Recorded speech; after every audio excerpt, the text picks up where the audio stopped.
You awaken in the cold darkness of the void. No sound of engines, no echo of commands, no hymns to the Emperor fill your mind, only silence.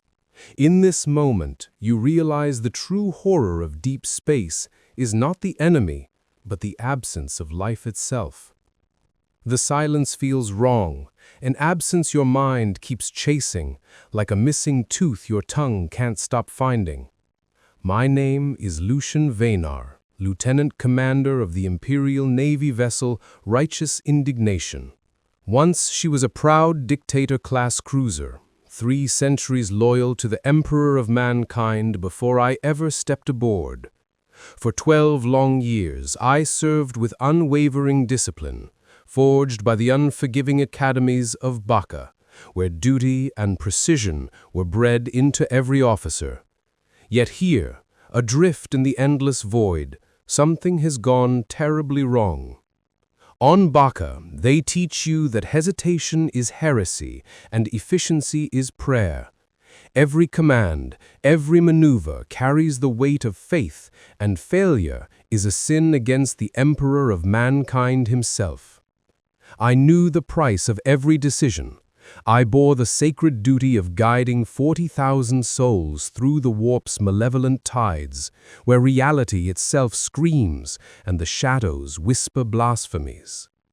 But somewhere across those 12 long years, between the 100th compliance action and the 1000th inspection of plasma conduits, something inside me began to fade. It started small, a quiet emptiness spreading like rust beneath sacred steel. It began with moments so small I almost missed them. A single heartbeat during morning prayers when the holy words turned to ash upon my tongue. A pause before giving an order, not from doubt, but from a strange detachment, as if I were merely observing another man live my life. The void between stars changes you. Not in the ways preached in the ecclesiarchy's cautionary tales, where corruption bursts forth in horns and mutations, but in quieter, crueler ways. It seeps in through silence and solitude, a slow, insidious erosion of faith beneath the endless dark. Like erosion on ancient stone, the change was so subtle I didn't see it, not until the foundation of my faith began to crumble. I remember the day it truly began. We had just completed a flawless boarding action against an orc raider, a textbook victory executed with precision and blessed by the Emperor of mankind himself. Minimal casualties, maximum glory. The crew of the Righteous Indignation roared with triumph, their laughter and hymns echoing through the steel corridors as they cleaned their weapons and traded tales of valor. For them, it was victory. For me, it was the first time I felt nothing. I should have felt pride, satisfaction, the righteous warmth of duty fulfilled in the name of the Emperor of mankind. But I felt nothing. That night, in the silence of my quarters aboard the Righteous Indignation, I stood before the armored viewport, watching the stars drift like distant ghosts. I pressed my palm against the cold bulkhead, the chill biting into my skin, and for the first time in months, I felt something real. Not faith, not triumph, just the certainty of cold metal beneath my hand, and the terrifying realization that it felt more alive than I did. I pressed harder, until the ridged edges of the hull plating bit into my palm, and for the first time in weeks, I felt truly alive. That night, the whispers came, not as words, but as sensations, soft and seductive, brushing against the edges of my mind like silk on bare skin. In the dream, I stood within a vast, impossible chamber of non-Euclidean geometry, where every surface resonated with a different tone, a symphony of alien harmony. The very air shimmered with scent and flavor, thick with the taste of honey and copper. And in that place beyond reason, I felt the void staring back at me and smiling. Then came the voice, melodious and terrible all at once. It spoke my name, Lucian, with such perfect resonance that I felt it vibrate through my bones. Lucian. The sound was like coming home to a place I had never known existed. You hunger, don't you? You thirst for something beyond the gray monotony of duty. I can show you sensations that would make a saint weep with joy. Its words were temptation wrapped in divinity, a promise of beauty and damnation intertwined. I woke with a gasp, heart pounding like a war drum against my ribs, the echo of that voice still lingering in my mind like incense after prayer. The dream clung to me like perfume, sweet, cloying, and impossible to wash away. Its scent lingered in my thoughts, wrapping around each breath like smoke from a sanctified censer. I told myself it was nothing, a trick of exhaustion perhaps, the price of too many years spent adrift in the endless void. Just another hallucination born from duty, isolation, and the ceaseless hum of the warp engines. But deep down, beneath the layers of denial and discipline, something in me remembered that voice and waited for it to return. The next morning, I went through my routine as always, every movement precise, ritualistic. Shaving with the same razor I'd used for a decade, I felt its familiar weight in my hand. But this time, the blade pressed just a fraction deeper than it should have. The sting of pain was sharp, exquisite, real. That was how it began, the quiet unraveling. I started wandering the ship in longer, aimless routes. Drawn by something I couldn't name, I sought out the far corridors where the hull sang in strange harmonics, each vibration whispering through the steel as the righteous indignation cut through the immaterium's black seas. There in the hum of the engines and the echo of the void, I felt the rhythm of something ancient, something alive. I wandered deeper into the ship's heart, the engineering decks, where the plasma reactors pulsed with barely contained fury, their heat and rhythm like the heartbeat of some sleeping god. Then the observation galleries, where the silence of the void pressed against the viewports like a living thing desperate to be let in. Each place offered its own strange symphony, a chorus of vibration, pressure, and sound, and I began to catalog them with the same meticulous precision I once reserved for tactical assessments and battle readiness reports. It did not go unnoticed. My subordinates started to whisper. They saw the change before I dared to name it. It wasn't the change they noticed. That was far too subtle for their unrefined senses, but the effects. I began to speak with greater precision, choosing each word as though it carried the weight of scripture. When I issued orders, my voice bore a new resonance, a depth that compelled attention. Crew members would pause mid-task, heads slightly bowed, as though my commands were not merely orders, but revelations. Even the most hardened veterans of the Imperial Navy seemed to listen with a kind of quiet fascination, as if something within them recognized the echo of power they could not name. I learned that with the slightest modulation of tone, I could twist meaning itself. A reprimand could feel like a caress, a gentle brush of approval disguised as discipline. A simple commendation could ignite in the recipient's eyes a light that bordered on religious fervor. The power was intoxicating, subtle, invisible, and absolute. And the first time I truly understood what was happening to me, the first time I realized that my voice could move souls as easily as commands moved ships, I felt a thrill that no victory, no prayer had ever given me. It happened in the ship's chapel, during evening prayers. Chaplain Mordecus led the congregation through the litany of duty, his voice echoing through the vaulted chamber like thunder rolling through a cathedral. The faithful chanted in unison, each word a hammer striking the anvil of devotion. But beneath that chorus of obedience, I heard something else. A counterpoint melody, soft, alluring, and impossibly beautiful. It wove through the familiar verses, transforming the sacred into something almost sensual. Each syllable carried warmth, pleasure, temptation. And as the prayers rose toward the emperor, I felt the melody sink into me, threading through my thoughts like silk through armor.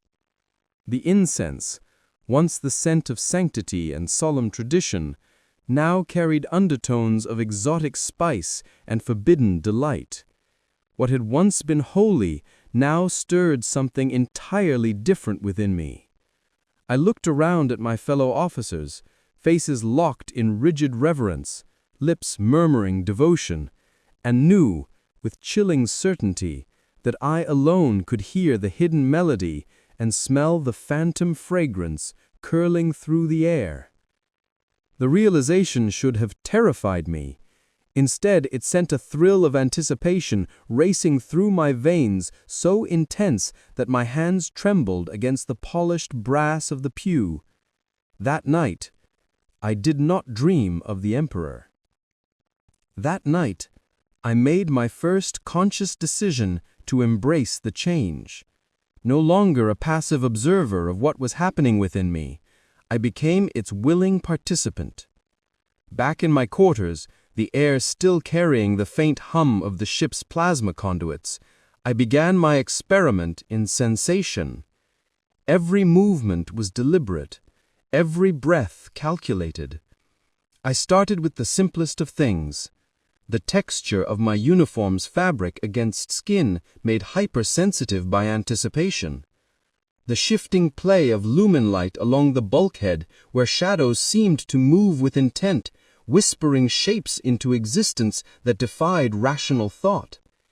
Each flicker of shadow, each brush of fabric felt like a revelation. I wasn't merely feeling anymore. I was awakening. The taste of recaf changed first. What had once been a bitter stimulant, swallowed without thought during endless watches, became a symphony of flavor, layered, radiant, alive. Each sip unfolded across my tongue like a garden of alien blossoms, each petal a different note of sweetness, spice, and smoke. Within days, my curiosity grew into ritual. I began to explore further, deeper. I learned that pain, when administered with precision and purpose, ceased to be punishment. It became music, a crescendo of nerves and breath that pushed past endurance into something perilously close to ecstasy.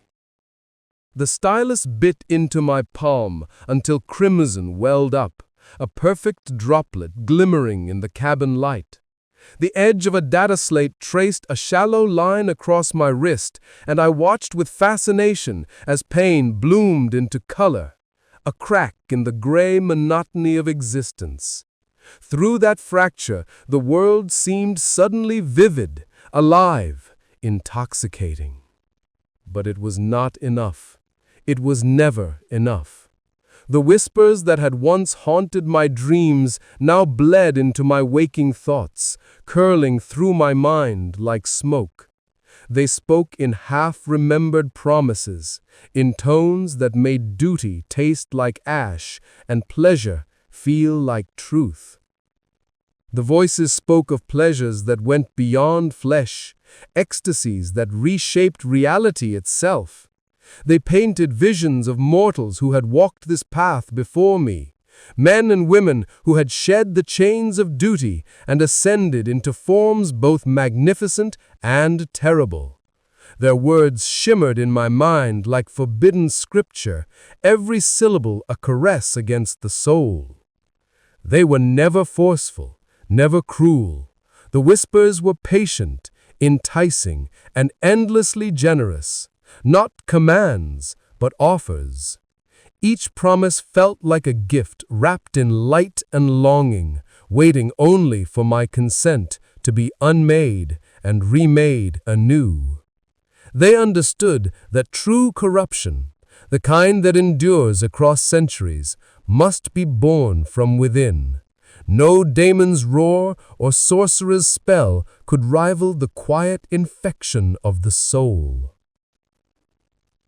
My duties remained flawless on paper. Reports were filed, orders executed, subordinates disciplined. Yet something fundamental had shifted. My attention fractured. My focus became selective. I lingered too long on the hum of reactor conduits, the rhythm of a heartbeat in a silent corridor, the hidden beauty in routine decay. To my superiors, I was still efficient, but beneath the surface, the discipline that once defined me had begun to rot, slowly, exquisitely, irreversibly. Where once I had pursued efficiency and precision, now I found myself enchanted by the art of command. Every maneuver became a canvas, every broadside a composition.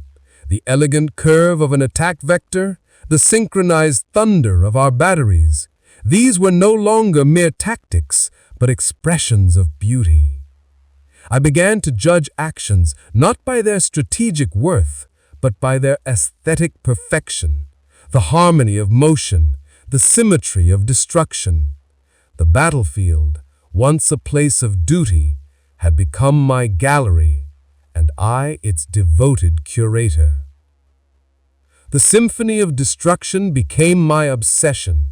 The thunder of our broadsides tearing through enemy hulls, the radiant bloom of plasma fires painting the void in gold and crimson. It all felt orchestrated, deliberate, beautiful. Even fear became a note in that music, the tremor of awe in a subordinate's eyes as I devised creative punishments for their failures. Under my influence, the righteous indignation's discipline evolved, or decayed, depending on one's perspective. What had once been strict and methodical became ritualistic, theatrical, almost ceremonial. Each punishment carried a certain symmetry, a dark elegance that blurred the line between justice and indulgence. A rating caught sleeping on duty found himself confined to a chamber I had carefully prepared. Walls lined with mirrors, lights arranged to shimmer and pulse in hypnotic rhythm. The reflections danced endlessly around him, forming patterns that seduced the eye and fractured the mind. What began as punishment became rapturous torment. When it ended, he wept and begged to feel it again. A petty officer, guilty of disrespect, was ordered to polish a single corridor panel for 18 unbroken hours. By the end, his body trembled, his eyes wide and unfocused. Yet there was something like gratitude in his exhaustion, as though the act of suffering itself had become a form of devotion. But I showed her the beauty hidden in repetition, how each motion, each pass of the cloth could become a ritual of purpose, a meditation so complete that it dissolved pain into ecstasy. By the end, she wept with gratitude, thanking me for the privilege of such devotion. The crew began to notice the change in atmosphere aboard the righteous indignation. Yet what I expected to birth fear or revulsion instead inspired fascination. Whispers spread through the lower decks, rumors of an officer whose words could turn punishment into revelation. When I spoke, they leaned forward, breathless, eyes wide with a kind of reverence. My voice had become their gravity, drawing them ever closer into the orbit of my growing perfection.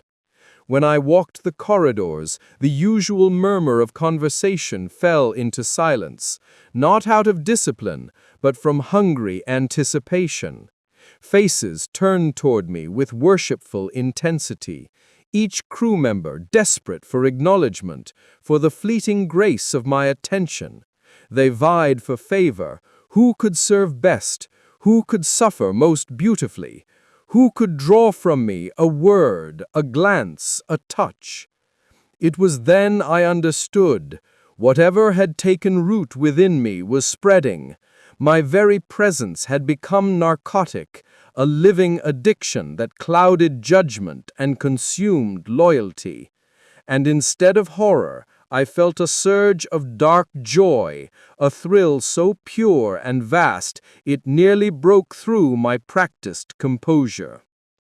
The breakthrough came during what should have been a routine inspection of the ship's VOX array. I was alone in the communication chamber, surrounded by monolithic banks of machinery that hummed like sleeping gods, their circuits whispering in frequencies just below hearing. As I moved through the diagnostic protocols, a subtle rhythm caught my attention, a pattern within the static, fragile yet deliberate. The white noise was not random. It sang, faintly, like music heard through a dream. My breath quickened. With trembling precision, I adjusted the calibration, fine-tuning the frequencies until the hidden melody began to emerge from the void. I began fine-tuning the receivers, isolating the phantom frequencies that whispered just beyond mortal perception. Each adjustment peeled back another layer of the machine's sterile hum, until at last the veil parted. What I heard changed everything. It was not static. It was music, a symphony of sensation woven from tones that bypassed hearing and struck directly at the soul. Every note carried color, taste, and touch, each harmony a revelation that made the air itself seem to shiver with life. It was a composition suspended between reality and dream, a melody woven from the fabric of unreality itself. Each note did not merely reach my ears, it vibrated through my entire being, awakening nerves I had never known existed. The music spoke of possibility, of pleasures so vast and intricate that could shatter the sanity of mortals, of realms beyond perception where desire was law and fulfillment was infinite. It was a hymn of temptation, and every resonant chord pulled me closer to understanding that the void was not empty at all. It was alive. I listened for hours, motionless, every muscle locked in reverence. My mind stretched outward, reshaped to contain new geometries of beauty and terror that no mortal should ever perceive. The music was endless, a living architecture of sound, vast and perfect. When at last I powered down the array, the silence felt wrong.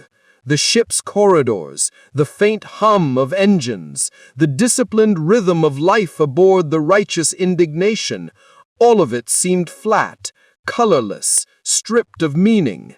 The ordinary world had become a pale reflection, and I realized with a cold, trembling clarity that I could never again be content with silence. Colors had bled of meaning, every hue dulled to ash. Voices lost their warmth, and even the air tasted thin, like breathing through a veil of dust. Reality itself seemed to recoil from me, a hollow echo of what it once was. And then, Through that gray despair, I heard her. Not a whisper this time, not the teasing murmur that haunted the edges of my dreams, but a direct voice, clear and irresistible. It filled the chamber, coiling around my thoughts like smoke and silk. "My dear Lucian," she said. Her tone dripped like honey over broken glass, each word sweet, sharp, and ruinous. In that instant, I knew whatever had reached out to me was vast, ancient, and unspeakably beautiful. A power that no mortal mind was meant to touch, yet I could no longer turn away. Her laughter came first, low, musical, and layered with harmonics no human throat could produce. It vibrated in my bones. "You have progressed so far, so quickly," she said, her words slipping into my mind like warm light through stained glass. "But this is only the beginning." The chamber lights flickered, as if bowing to her presence. Circuits groaned, metal wept condensation, and I felt a pressure behind my eyes, gentle yet inexorable. It wasn't just sound anymore, it was contact. Something vast and radiant brushed against my consciousness, and for a fleeting instant I sensed her pleasure at being heard. "There are depths of experience waiting for you," the voice murmured, silken and absolute, "that would make your current revelations seem like the fumbling of a child. All I ask is that you trust me. Let me guide you to sensations beyond the limitations of mortal flesh." I should have resisted. Every protocol drilled into me during command training screamed defiance. Every oath I had sworn to the Emperor, every creed, every prayer committed to memory urged me to reject this presence, to call for the chaplain, to submit to purification, to burn this corruption from my soul before it could take root. But the voice was beauty itself, a promise of perfection that reason could not withstand. Instead, I knelt in the darkness of the vox chamber and whispered my acceptance. The words were barely audible, yet the universe seemed to shudder in response. From that moment, the transformation accelerated. My senses sharpened beyond the boundaries of human perception, revealing unseen layers of existence woven between reality and the warp. The hum of the ship became a living pulse. Shadows whispered secrets. Every vibration, every flicker of light carried meaning, divine, profane, and intoxicating. I was no longer merely Lucian, officer of the Emperor's fleet. I was becoming something greater, something terrible. I could taste emotions in the air, sharp, metallic fear, the sweet pulse of desire, the bitter tang of guilt. The ship itself became a living organism to me, its corridors pulsing with currents of feeling that I could see and follow like rivers of light. The crew's fascination with me deepened into reverent obsession. They did not realize how their admiration was evolving into worship. Their hearts beat in rhythm with my will, their emotions bending subtly beneath my touch. I began to experiment with my influence, shaping the mood of entire decks as a sculptor shapes clay, molding terror into awe, obedience into devotion. The line between command and communion blurred until I could no longer tell where their emotions ended and mine began. a single word whispered with intent, a carefully measured gesture, the subtle precision of eye contact or touch, and I could reshape the hearts of those before me. Anger melted into adoration, fear transformed into fascination, duty twisted into desperate need.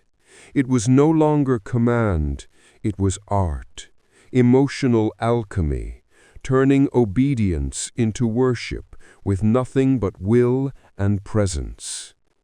The ship's discipline still held, strict, precise, unbroken, but it had changed. Obedience was no longer born of duty. It flowed from a deeper, more dangerous source, ecstatic devotion. Every order I gave was met not with compliance, but with rapture, as if my words themselves were blessings. The first time I killed for pleasure, it happened almost by accident. We were deep in a boarding action against a heretic raider, fighting through narrow, smoke-choked corridors. Laser fire painted the metal walls in crimson light. The clash of blades, the screams, the heat of bodies, it was chaos made intimate. I cornered one of their warriors in a shadowed storage compartment. A scarred woman, marked by madness and blasphemy, her flesh carved with obscene symbols of chaos. By the Tactica Imperialis, she should have died swiftly, a clean execution to honor the Emperor's order. But I hesitated. Instead, I studied her, the trembling of her hands, the dilation of her pupils, the way raw terror reshaped her face into something almost beautiful. It was no longer battle. It was art, sculpted from fear and desperation. I drew the moment out, measuring it with the same cold precision I had once reserved for tactical maneuvers. 17 minutes of silence and sound, of breath and pause, each second catalogued and savored as though it were a note in some terrible composition. Her terror became a cadence I could read as easily as a battle report. The raw geometry of fear reshaped her face into something that to my altered mind resembled art. When it ended, the corridor smelled of cordine and ozone, and the ordinary rules of justice felt irrelevant beside the private perfection I had just tasted. I stood over what remained and understood with a clarity that frightened me that I had crossed a line from which there was no return. I saw a strange clarity bloom in her eyes, an understanding that mirrored my own awakening. In that instant, pain and revelation intertwined, and her expression shifted from terror to something resembling awe. Her final breath carried not hatred, but a kind of twisted gratitude, a silent acknowledgement of the transformation we had both glimpsed. When my squad discovered me standing over her fallen form, they saw only a commander victorious in righteous combat, another heretic purged in the Emperor's name. None of them could sense the truth, that in that moment, something inside me had changed forever. They never saw it, the way reality itself had bent around me in those flawless moments.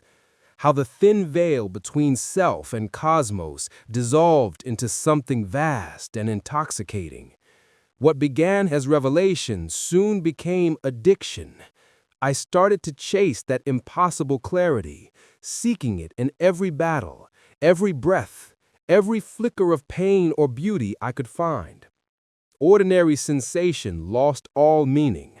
The daily rituals of command, the duties I had once performed with mechanical devotion, now felt hollow. To feel alive, I needed more, Greater extremes, deeper risks, sharper sensations that might once again bring me to that terrible perfection. I threw myself into every opportunity for sensation: boarding actions, close-quarter assaults, personal combat missions, anything that might open new frontiers of experience. The thrill of danger became my liturgy, the clash of steel my prayer. But with each victory came diminishing returns.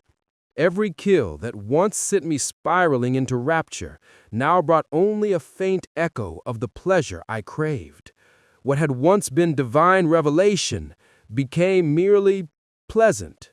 The hunger remained, deeper and sharper than before, mocking every attempt to satisfy it.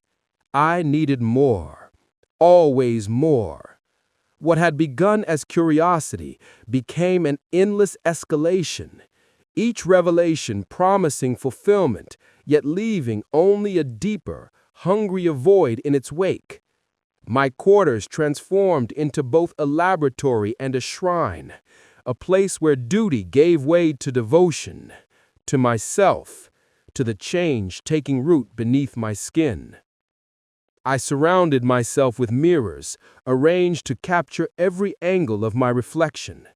I watched the subtle perfection emerging in my features, the symmetry, the poise, the faint shimmer of something beyond human. Each glance became worship, each reflection a testament to my ascension in progress. From every victory, I claimed artifacts and relics, not for wealth or prestige, but for the sensations and memories they carried. Each piece became part of my growing collection, a gallery of forbidden resonance. There was a ceremonial blade, its edge so finely crafted that it sang when drawn through the air, each vibration producing a different tone depending on the precision of the strike. These relics were more than trophies. They were instruments in my pursuit of transcendence, tools through which I could feel the faint echo of that higher harmony I now lived to rediscover. Among my treasures hung a silken banner, its fabric so fine it seemed alive, whispering against the air like a living flame. Even the briefest touch left behind phantom impressions of heat and color, sensations that lingered long after contact had ended. Every surface in my quarters had become a mirror of obsession, reflecting not just my form, but the growing beauty of my corruption. With each glance, my vanity deepened, consuming what fragments of discipline still remained. And then came the dreams, no longer fleeting images, but vivid visitations that eclipsed waking life. In them I felt guided, shaped, chosen by something vast and unseen, calling me ever closer to perfection. In my dreams, I wandered through palaces of impossible geometry, their corridors alive with sound and color that defied reason. The very air shimmered with vital energy, vibrating with a rhythm that seemed to echo the pulse of creation itself. I attended concerts of unearthly beauty, where each note shimmered like crystal light, melodies so intense they could shatter the minds of those unprepared to hear them. I tasted banquets of sensation, where every flavor revealed a new spectrum of awareness, each bite a moment of revelation and dissolution. These dreams were not illusions, they were invitations, windows into a realm beyond mortal comprehension, where pleasure and knowledge had become one and the same. She came to me more often now, no longer just a voice, but a presence that took shape within the shifting fabric of my dreams. Each time her form was different, sometimes radiant, sometimes terrible, always reflecting whatever part of me hungered most.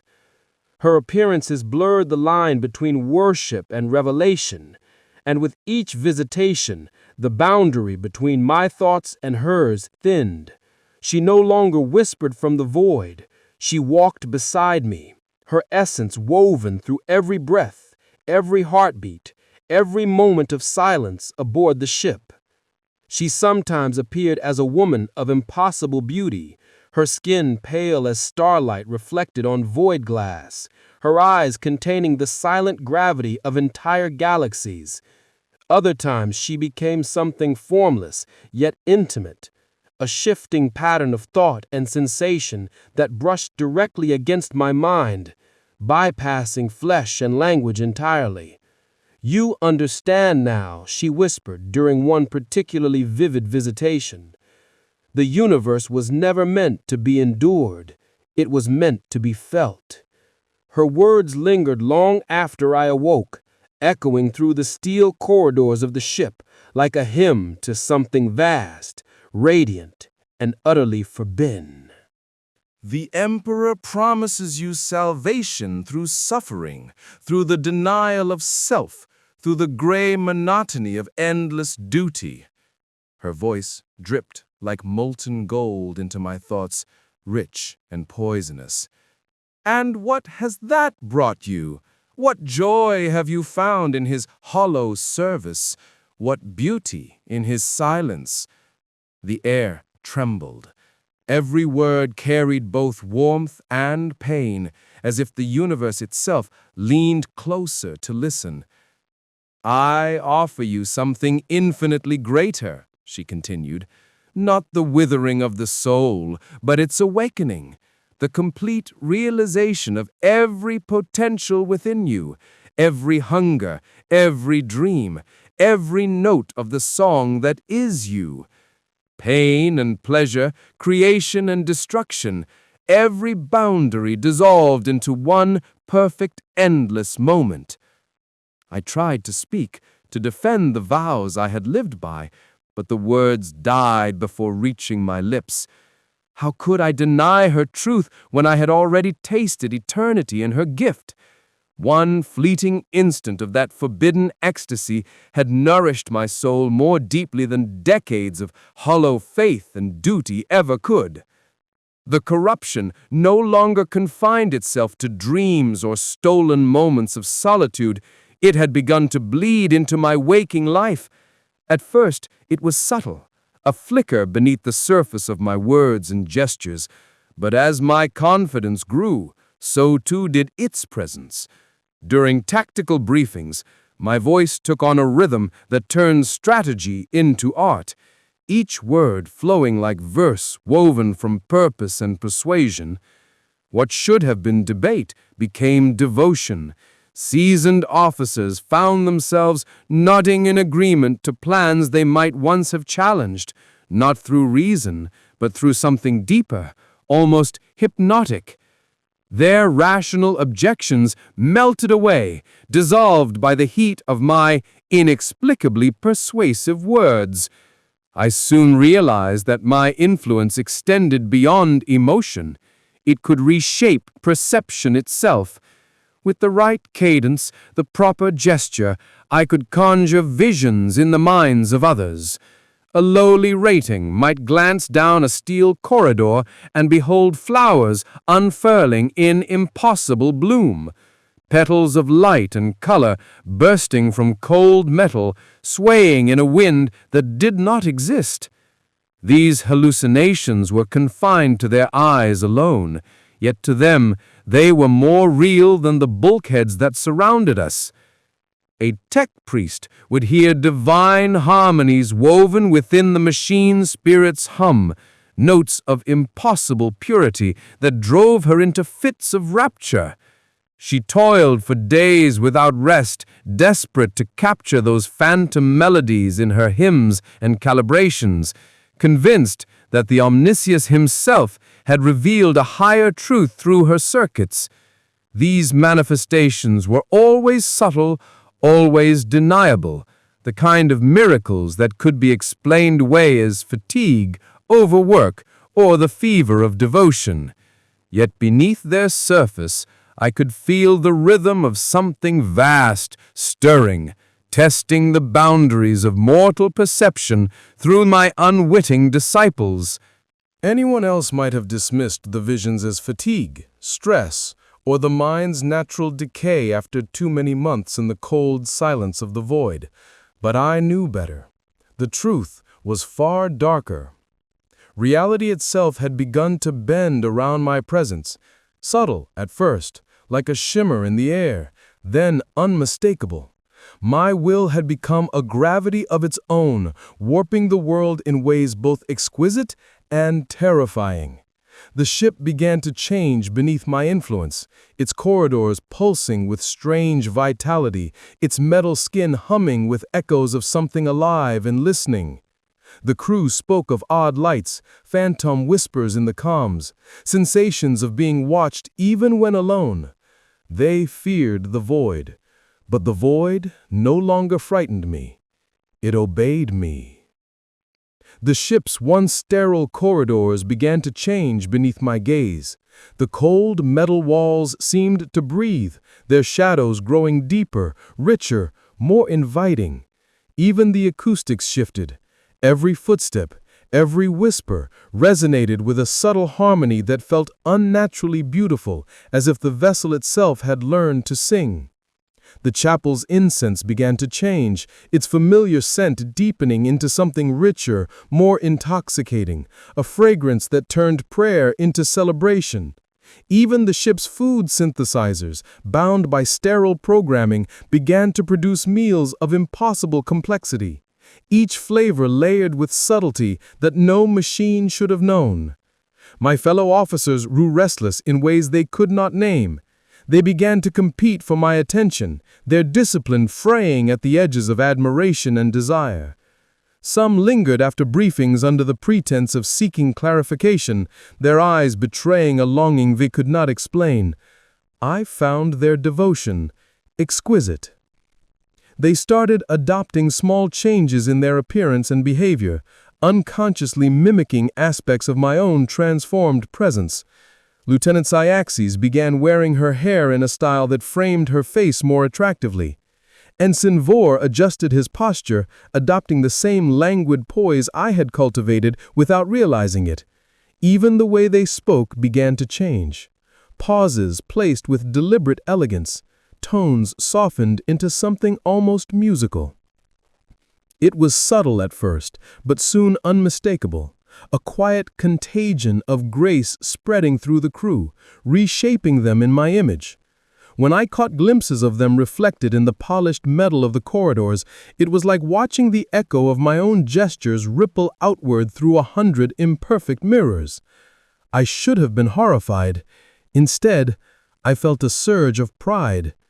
Not the pride of a commander shaping soldiers, but of an artist perfecting his creation. Commander Thaddeus started choosing his words with greater care, seeking the kind of verbal elegance he had observed in my speech. They were being corrupted by proximity to me, though none of them understood what was happening. The realization filled me with a mixture of guilt and exhilaration. Guilt because some remnant of my former self still recognized this as heresy, the slow unraveling of discipline, the death of purity. But exhilaration because I could feel the power of it, the exquisite pleasure of watching transformation ripple outward from my presence like waves across still water. It was no longer simply influence, it was creation. I had become a sculptor of souls, shaping those around me with nothing more than voice, expression, and the faintest touch of will. Each alteration, each subtle shift in manner or thought felt like an intimate act of communion. And in the quiet moments when I saw my reflection in their adoring eyes, I understood the truth that once had been only whispered in my dreams. I was no longer merely serving divinity. I was becoming divine. Guilt, because I was betraying every principle of loyalty and duty I had once held sacred. The oaths to emperor and imperium that had defined my very existence. Yet exhilaration burned hotter, eclipsing remorse with its brilliance. The power to reshape reality itself, to mold the perceptions and emotions of those around me, was intoxicating beyond anything I had ever imagined. The point of no return came during the Malthus Purge, our engagement with the chaos cult that had infested Hive-world Malthus like a malignant dream. The planet's atmosphere was a permanent twilight, choked with ash and chemical storms that turned the sky into a roiling bruise. We had been assigned to provide orbital support for the Imperial Guard regiments tasked with the surface cleansing, a routine operation by the standards of the Void, one that should have cast into the records without remark. But from the moment our bombardment began, something different resonated in the firestorms below. The destruction was beautiful. I watched through the observation lenses as entire hab blocks dissolved in incandescent waves of plasma, the explosions blooming like vast, luminous flowers. The chorus of detonations was not random. It had a rhythm, harmony, intention. It should have been a routine compliance mission, the kind I had executed dozens of times before without thought or emotion. But as we assumed orbital position above Malthus, something in the void felt different. The planet turned slowly beneath us, its surface a storm of ochre clouds and industrial smoke that obscured the hive cities like scabs on a dying world.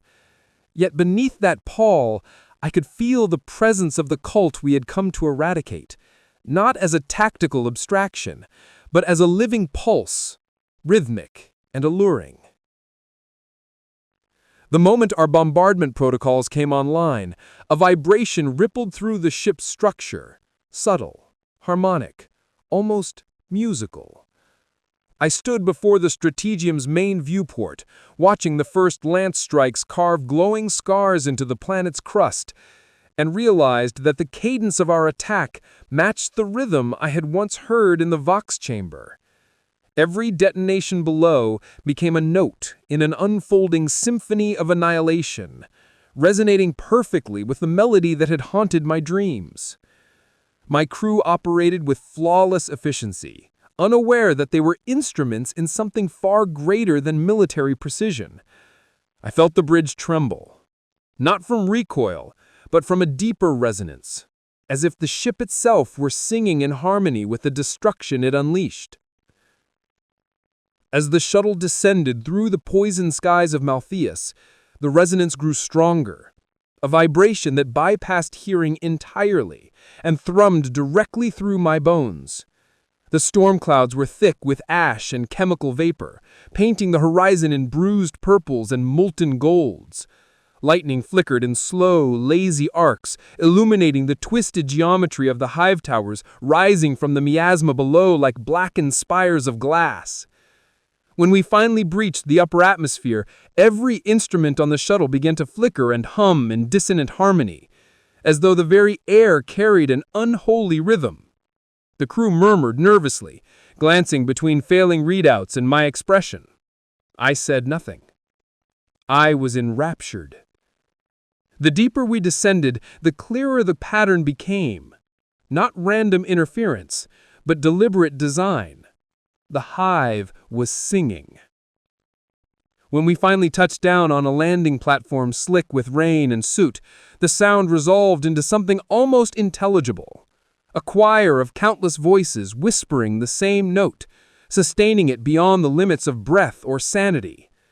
The others heard only the wind keening through metal canyons. But I knew better. The hive was alive, its very structure vibrating with worship. I led the squad into the spire's interior, each step echoing through corridors lit by the pulse of malfunctioning lumen strips. Symbols had been carved into every surface, spirals, waves, and shapes that defied Euclidean reason. When my gauntlet brushed one, the metal shivered beneath my touch like flesh responding to warmth. The resonance in my chest intensified until it was almost painful. We were close. Very close. Yet I could not shake the pull emanating from the planet below, a vibration that seemed to hum in perfect synchrony with my heartbeat. Logic and training told me to delegate, to remain aboard the righteous indignation and oversee operations from the safety of the command deck. But something deeper, older, and far more persuasive whispered otherwise. This was not strategy. This was summons. When I presented my request, Captain Alexandro studied me for a long moment. His expression was calm, but I saw the faint tension around his eyes, suspicion tempered by years of shared service. "You've earned discretion in your methods, Lucian," he said finally. "Take a small detachment, confirm the cult's position, return before nightfall." I saluted with mechanical precision, but inside, anticipation coiled like a living thing. The thought of setting foot on the hive's blighted soil filled me with an almost unbearable excitement. As the shuttle prepared for descent, I stood by the viewport, watching the polluted world below twist beneath us, a decaying monument to the Imperium's endless contradictions. Smoke belched from manufacturer stacks, turning the upper atmosphere into a rolling sea of corrosion and flame.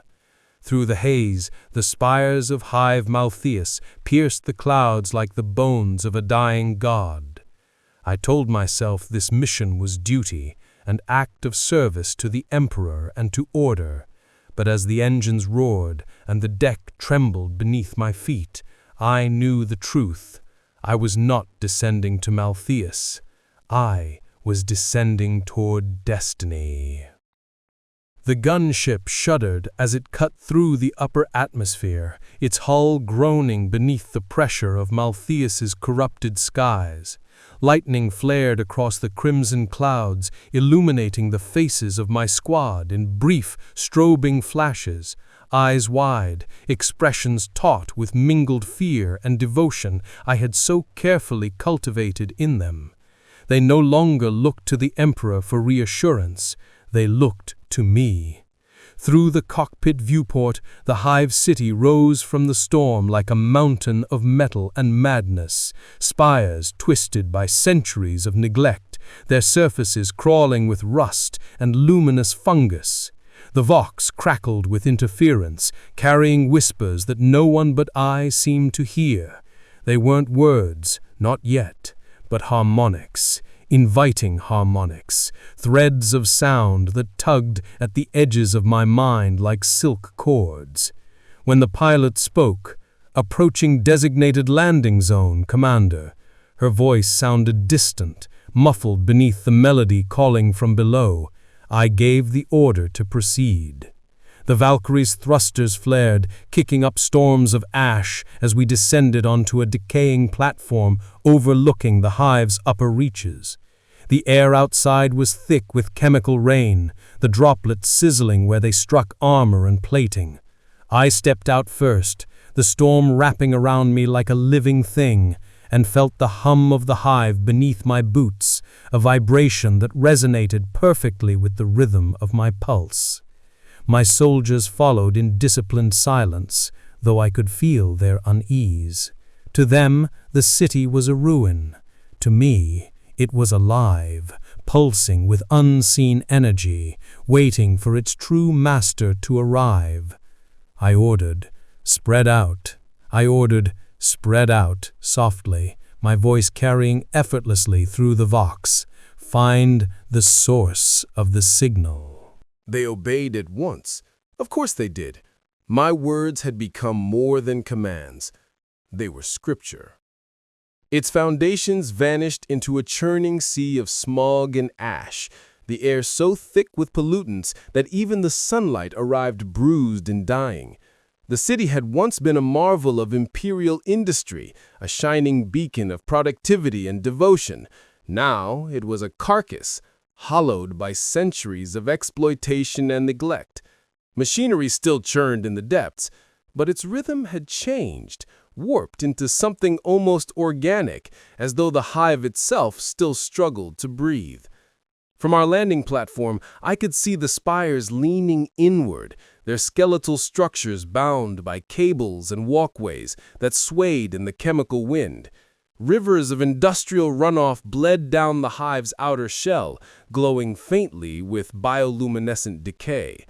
The Vox picked up distorted fragments of hymns from the hab blocks below, once imperial prayers now twisted into strange, syncopated chants that seemed to harmonize with the pulse beneath my skin.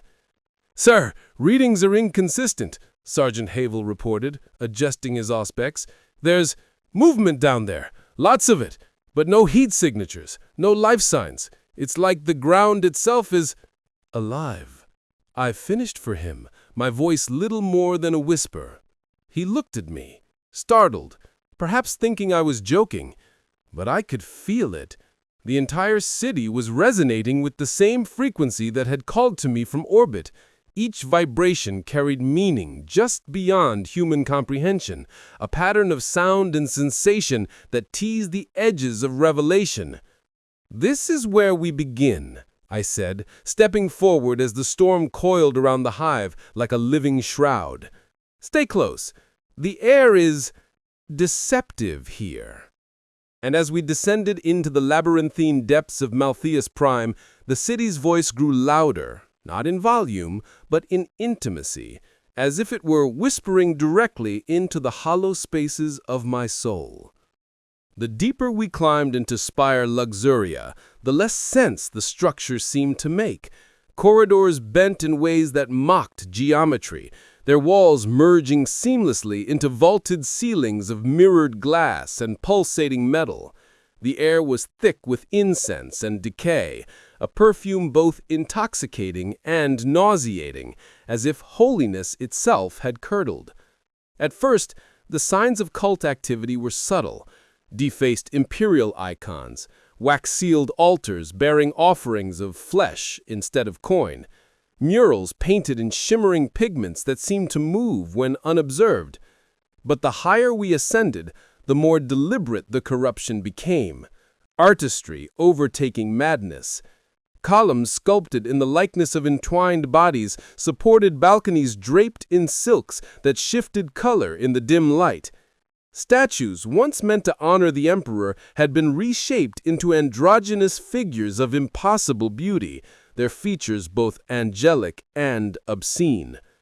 Every surface sung a faint vibration, a note that resonated deep within my bones, harmonizing with the rhythm that had haunted me since the dream. Sergeant Havel muttered a curse under his breath. "Emperor preserve us! What kind of heresy is this?" I might have rebuked him once, reminded him that fear was the enemy of faith. But now, standing amidst this blasphemous beauty, I found his words almost offensive.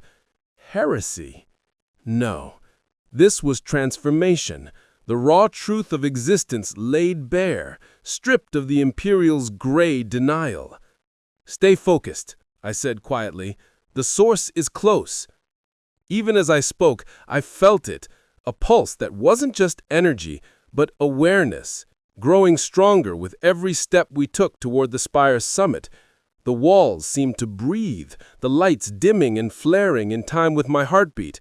My soldiers moved uneasily behind me, their discipline faltering as whispers slithered through the Vox. The hive was no longer just the place.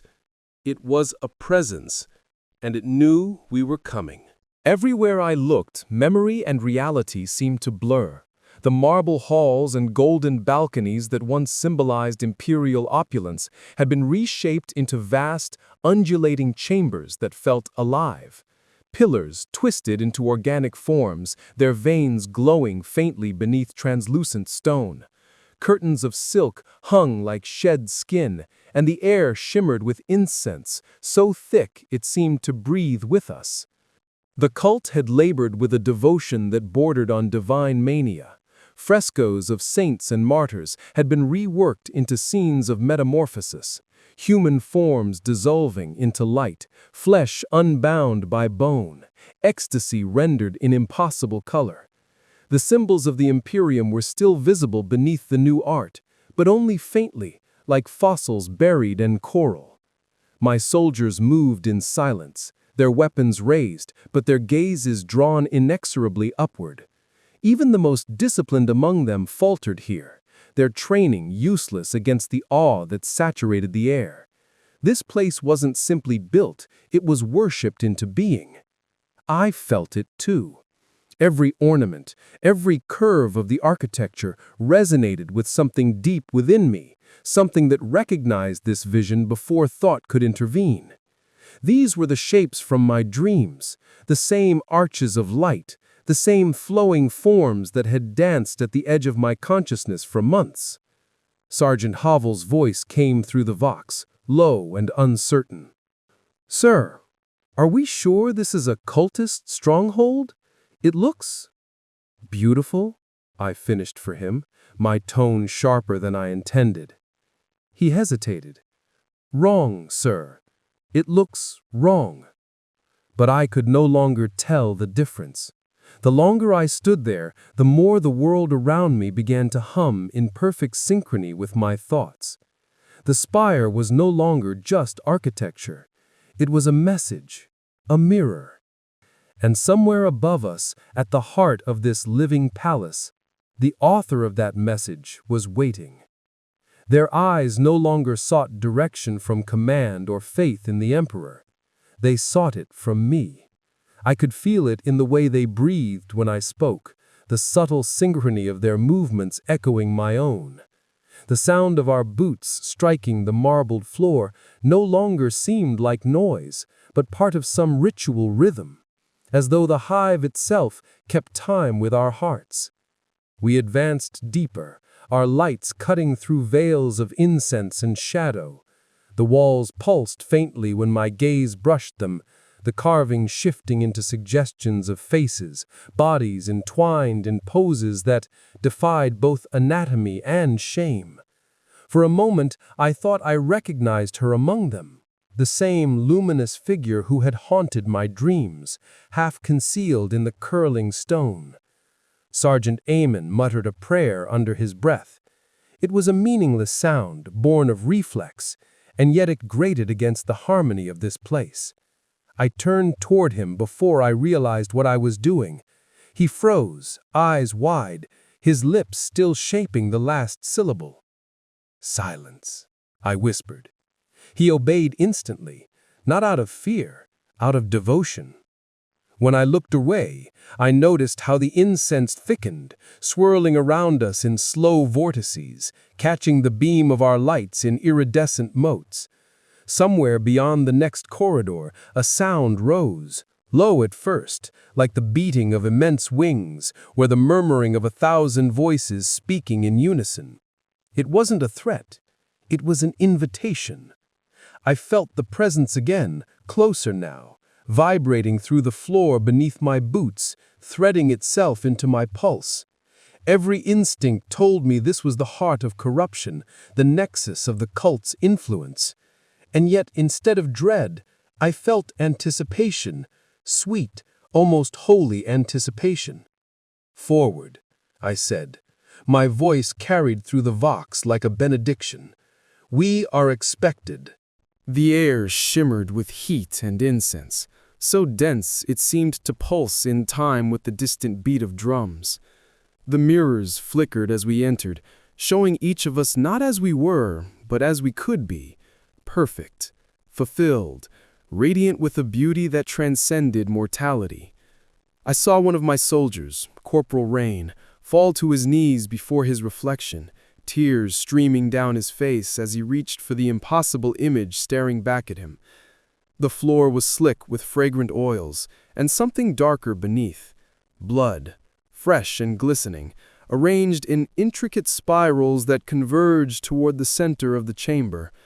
There, upon a dais of twisted gold and bone, stood the high priestess of the cult. She was both alien and familiar, her form constantly shifting like molten glass, every contour an echo of something I had already seen. In my dreams, in the visions that had haunted my sleep, in her. The presence that had whispered to me for months now stood before me, wearing mortal flesh. When she spoke, her voice filled the room and my skull alike. "You've come home, my chosen." Behind me, My soldiers lowered their weapons, not out of betrayal, but in reverence. Their faith had no words anymore. It existed only as surrender. I tried to command them, to remind them of their duty, but the words died before they could form. Every breath I took tasted like honey and ash. Every heartbeat resonated with the music of her voice. She descended the dais slowly, each step leaving ripples in the air, as though reality itself were liquid under her feet.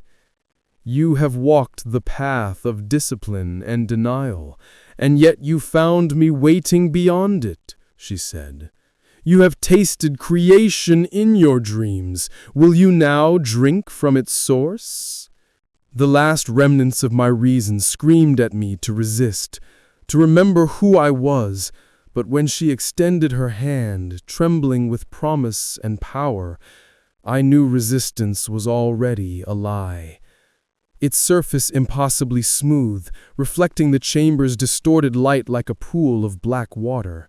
Upon it lay offerings, jeweled blades, chalices filled with iridescent fluids that seemed to shift hue with every heartbeat, and the remains of those who had already given themselves to whatever god presided here. The air was thick with the mingled scents of perfume, blood, and ozone. A low thrumming sound vibrated through the walls, not music exactly, but something deeper, a resonance that touched the nerves directly, bypassing the ear entirely. My soldiers faltered as we entered, their disciplined movements dissolving into hesitant, almost reverent steps. I felt it too, that pull, that recognition. The altar was not merely a structure, it was a conduit.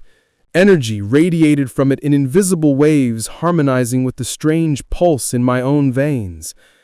And then I saw her.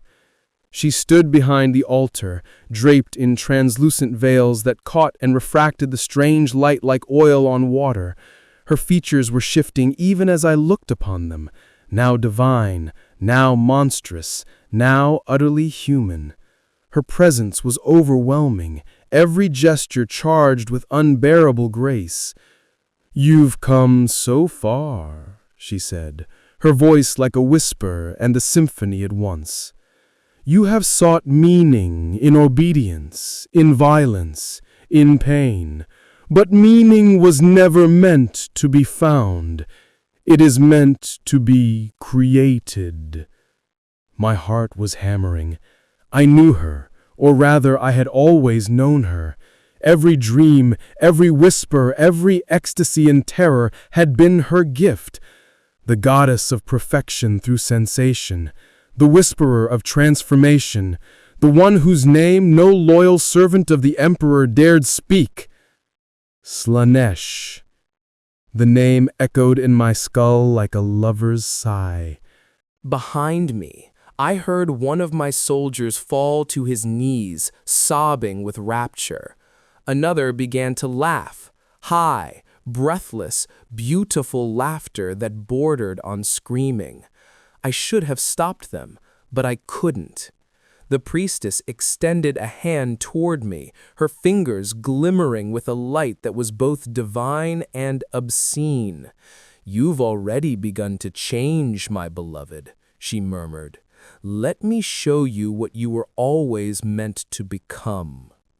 Her words struck something deep within me, not surprise, but inevitability.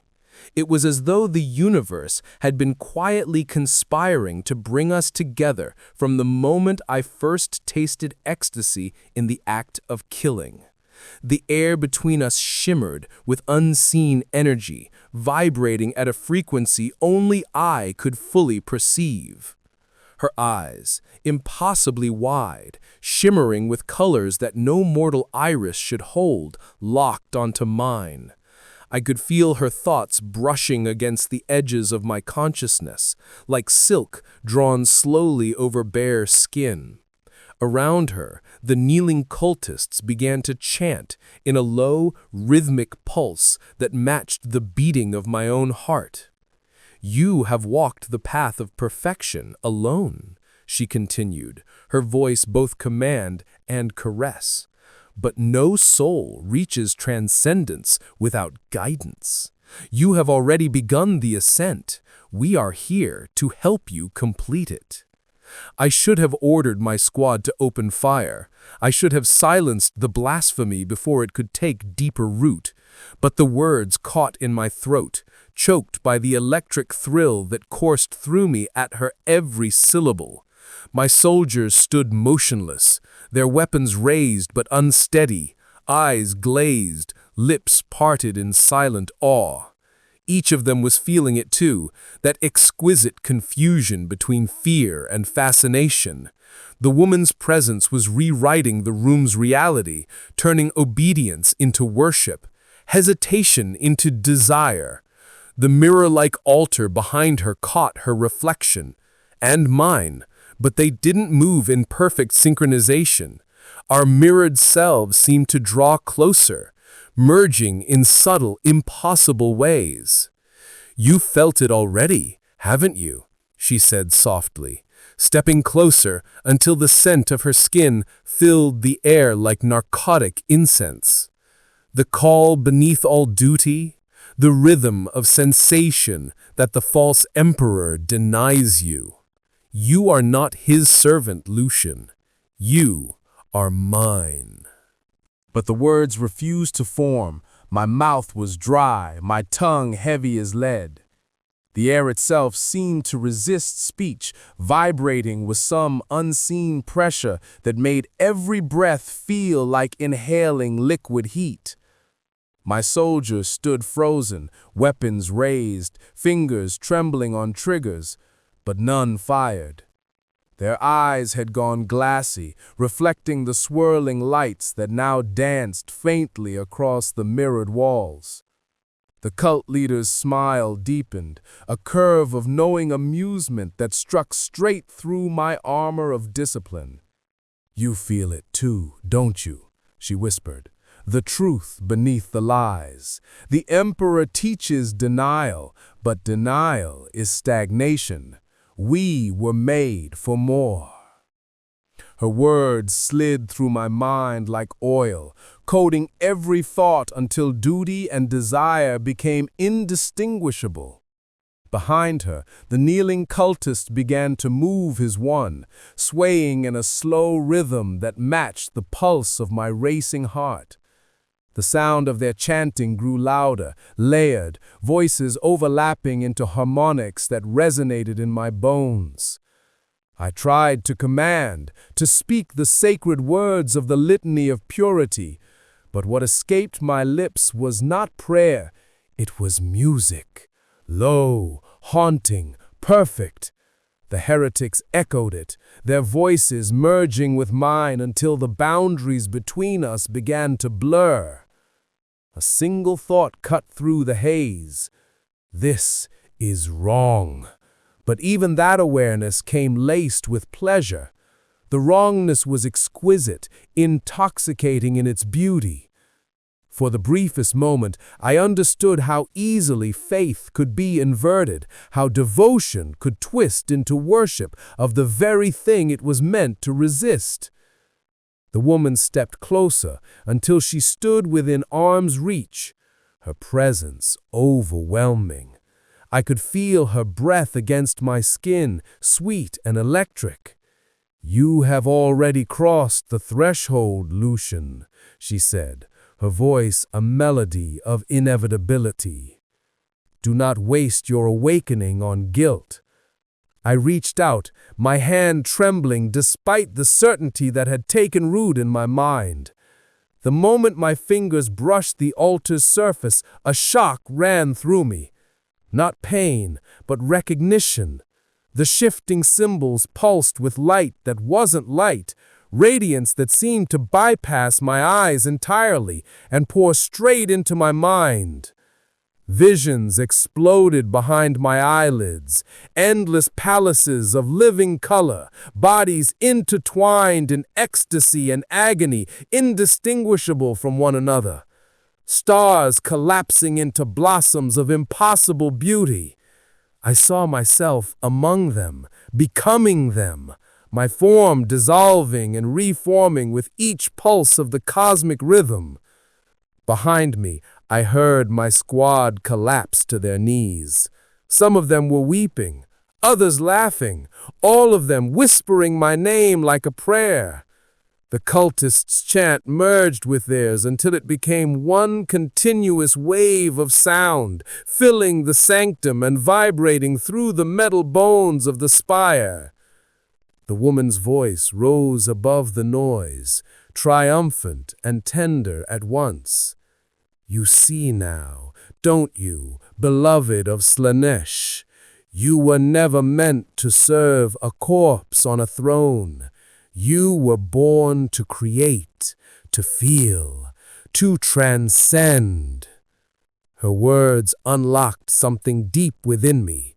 The altar symbols flared, and the room seemed to dissolve into pure sensation, color, sound, scent, emotion, all merging into one single unbearable harmony. I gasped as understanding flooded through me. The boundaries between pain and pleasure, life and death, devotion and desire, all of it collapsed into one infinite continuum. For the first time, I truly saw the power that surged through me was not merely energy, it was revelation made flesh. I could feel it coursing through every cell, rewriting the very code of my existence. My heartbeat synchronized with a rhythm older than the Empyrean itself, a pulse that seemed to echo from the core of the universe. The chamber around me dissolved into a maelstrom of color and sensation. My thoughts ceased to be linear. They became symphonies of emotion and vision intertwined. Duty, morality, fear, all the constructs that had governed my life fell away like dust in the wind. For a fleeting moment, I saw myself as I truly was, a creature of infinite potential, shackled by the illusion of obedience. The Emperor's light, which I had once believed to be pure, now appeared pallid and cold beside the living radiance that filled me. My voice, when it came, was unrecognizable, layered with harmonics that resonated through the air like the tones of some divine instrument. "I understand now," I whispered. This is what I was meant to become." The cultists wept in ecstasy. My squad, my loyal followers, stared at me with awe that bordered on worship. Some fell prostrate, others simply reached out, yearning to touch the glow that now emanated from my skin. The altar's surface rippled like liquid obsidian, reflecting not my image, but the being I was becoming, something both terrible and transcendent. She revealed herself to me in all her glory, no longer veiled in metaphor or dream. The walls of the sanctum dissolved into cascading veils of light and sound, each strand vibrating with the resonance of her name, a name that could not be spoken without the tongue tearing itself apart from bliss. She stood before me, or perhaps within me, her form shifting between impossible extremes, a figure of divine beauty and monstrous perfection. Her skin the color of music, her eyes twin galaxies spiraling with lust and knowledge. Every heartbeat in the universe seemed to synchronize with her presence.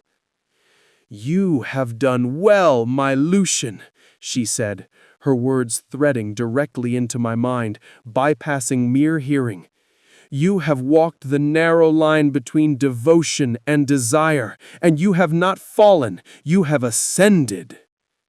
In that moment, every act of cruelty and indulgence, every whispered temptation, every boundary I had transgressed became clear to me as part of a grand design. She had not corrupted me, she had refined me, sculpted me through sensation into a being worthy of perceiving her. I fell to my knees, not out of subservience, but from the sheer weight of awe. The air around her shimmered, thick with the perfume of creation itself. I could taste colors, hear emotions, feel thoughts. Reality had become a tapestry woven of every possible sense. "What are you?" I managed to whisper, though I already knew the answer. Her laughter was a sound that shattered me into 1,000 exultant fragments. "I am what your kind have always feared to name," she replied. "I am she who thirsts, the pulse beneath all desire, and now you are mine." As her words sank into me, I felt the last remnants of my humanity peel away like old skin. Duty, identity, loyalty, all meaningless before the infinite promise of sensation. My name, my rank, my history, they dissolved into her light. And in that sublime moment of annihilation, I realized the most terrible and beautiful truth of all. I had not fallen. I had been chosen. I saw mortals reshaped into instruments of sensation, living symphonies of flesh and emotion, each movement of their bodies producing ripples of ecstasy that resonated through the warp itself. I saw entire civilizations devoted to the pursuit of perfection, their art, their architecture, even their wars transformed into acts of worship to the Dark Prince. The vision expanded, and I glimpsed the heart of Slaanesh's realm, an impossible expanse of beauty and torment where reality bent to the whims of desire. Mountains of crystal pulsed in rhythm with the heartbeat of creation. Rivers of liquid emotion flowed through gardens sculpted from pure thought, and the air itself sang in 1,000 voices of unending rapture.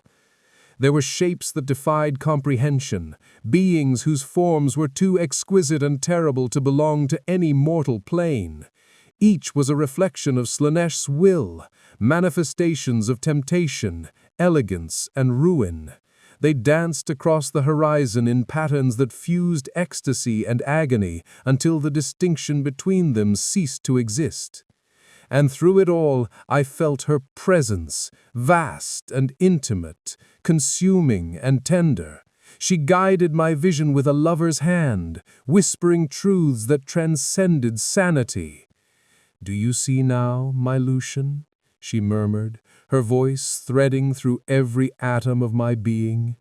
"What you sought in duty, in faith, in control, it was always this: perfection, the union of every opposing force, pain and pleasure, creation and decay, bound together in eternal harmony." The realization struck with the force of revelation. Every law, every creed, every oath I had ever sworn, they were cages built to protect fragile minds from this overwhelming truth. I had not been corrupted, I had been liberated. I reached out in awe, my thoughts merging with the rhythm of her realm, my soul vibrating in harmony with the endless song of excess. Every nerve, every cell of my body resonated with impossible sensation, and in that instant I understood why mortals called her both damnation and divinity. They had shed their mortal shells and become living extensions of sensation itself, choirs of ecstasy bound not by chains of faith or duty, but by perfect unity of experience. Their voices merged into harmonies that reshaped the air, their thoughts interwoven into a single glorious consciousness pulsing with pleasure, pain, and infinite awareness. In them I saw the truth the Imperium had hidden for 10,000 years, that the Emperor's promise of salvation was a hollow echo compared to this radiant symphony of being. The Imperium demanded obedience and sacrifice. She offered transformation, freedom from limitation, from isolation, from the dull ache of existence bound by fear. I realized then that what I had once called corruption was in truth evolution. These mortals had not fallen, they had ascended. Each one was a note in the grand composition of Slaanesh's design, their individuality subsumed into something greater, something perfect. And as I beheld them, I felt the first stirrings of envy. the longing to dissolve into that living symphony, to surrender completely, to let the boundaries of Lucian Venar melt away until only the song remained. Her words rippled through me like liquid fire, every syllable a caress that dissolved the final remnants of doubt. My thoughts were no longer my own. They flowed with hers in perfect synchrony, a duet of adoration and awakening. I looked down at my hands and saw them trembling, not from fear, but from awe. The flesh shimmered faintly, veins glowing with colors that defied description, hues beyond the mortal spectrum, alive and shifting like the surface of a dream. Every pulse of my heart sent waves of sensation radiating outward, and for the first time I understood what it meant to feel completely. You have broken the chains of mediocrity. You have turned duty into desire, faith into beauty. You are no longer bound by their narrow truths. Tears blurred my vision, not of sorrow, but of ecstasy. I realized how small I had been, how blind. All the prayers, the endless rituals, the promises of redemption through obedience had been empty gestures before an uncaring God. But she had seen me. She had loved me enough to unmake me and rebuild me into something magnificent. "You are mine now," she continued, her tone both tender and possessive. "And through you, the world will learn what it means to truly live." I fell to my knees before the altar, overcome by the magnitude of her presence within me. My voice, when it came, was no longer entirely human, layered with harmonics that made the air tremble. "I am yours," I whispered, "now and forever." They took a hesitant step toward me, weapons forgotten, faces caught between reverence and dread. I could sense their thoughts, as if they were my own, envy blooming like a fever. "You see," I told them softly, "we have been lied to. The Imperium teaches restraint, obedience, but perfection lies in the surrender of restraint." The air around us shimmered, charged with a strange radiance that smelled of ozone and distant storms. For a heartbeat, I believed we might all ascend together. Even the air seemed to bend around me, shimmering with colors unseen by human eyes. The squad fell to their knees, unable to meet my gaze, their minds breaking beneath the weight of revelation. I felt no pity, only an expanding sense of clarity, of liberation.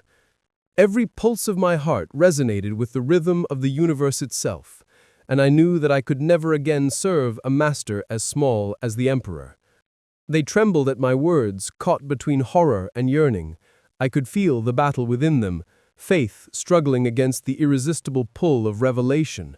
"Cast aside your chains," I whispered, stepping closer. "The Emperor demands obedience, but she offers ecstasy. The Imperium teaches you to fear your desires, but here they are the path to divinity." One by one, they lowered their weapons. Their armor clattered against the silk-strewn floor, the sound merging with the rhythm of their quickened breaths.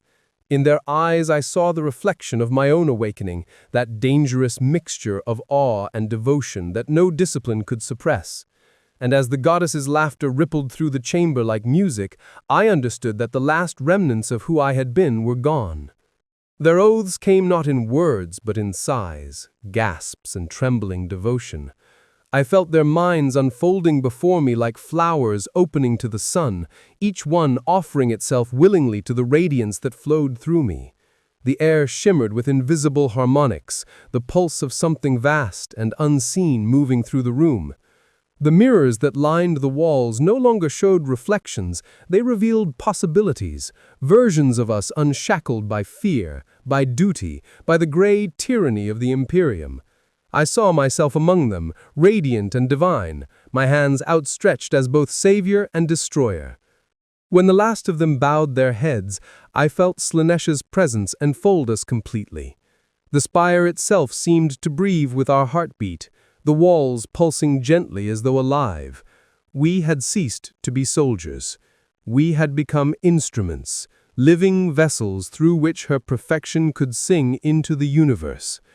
The song rose in intensity until it was no longer sound, but pure sensation, a current that coursed through flesh and spirit alike.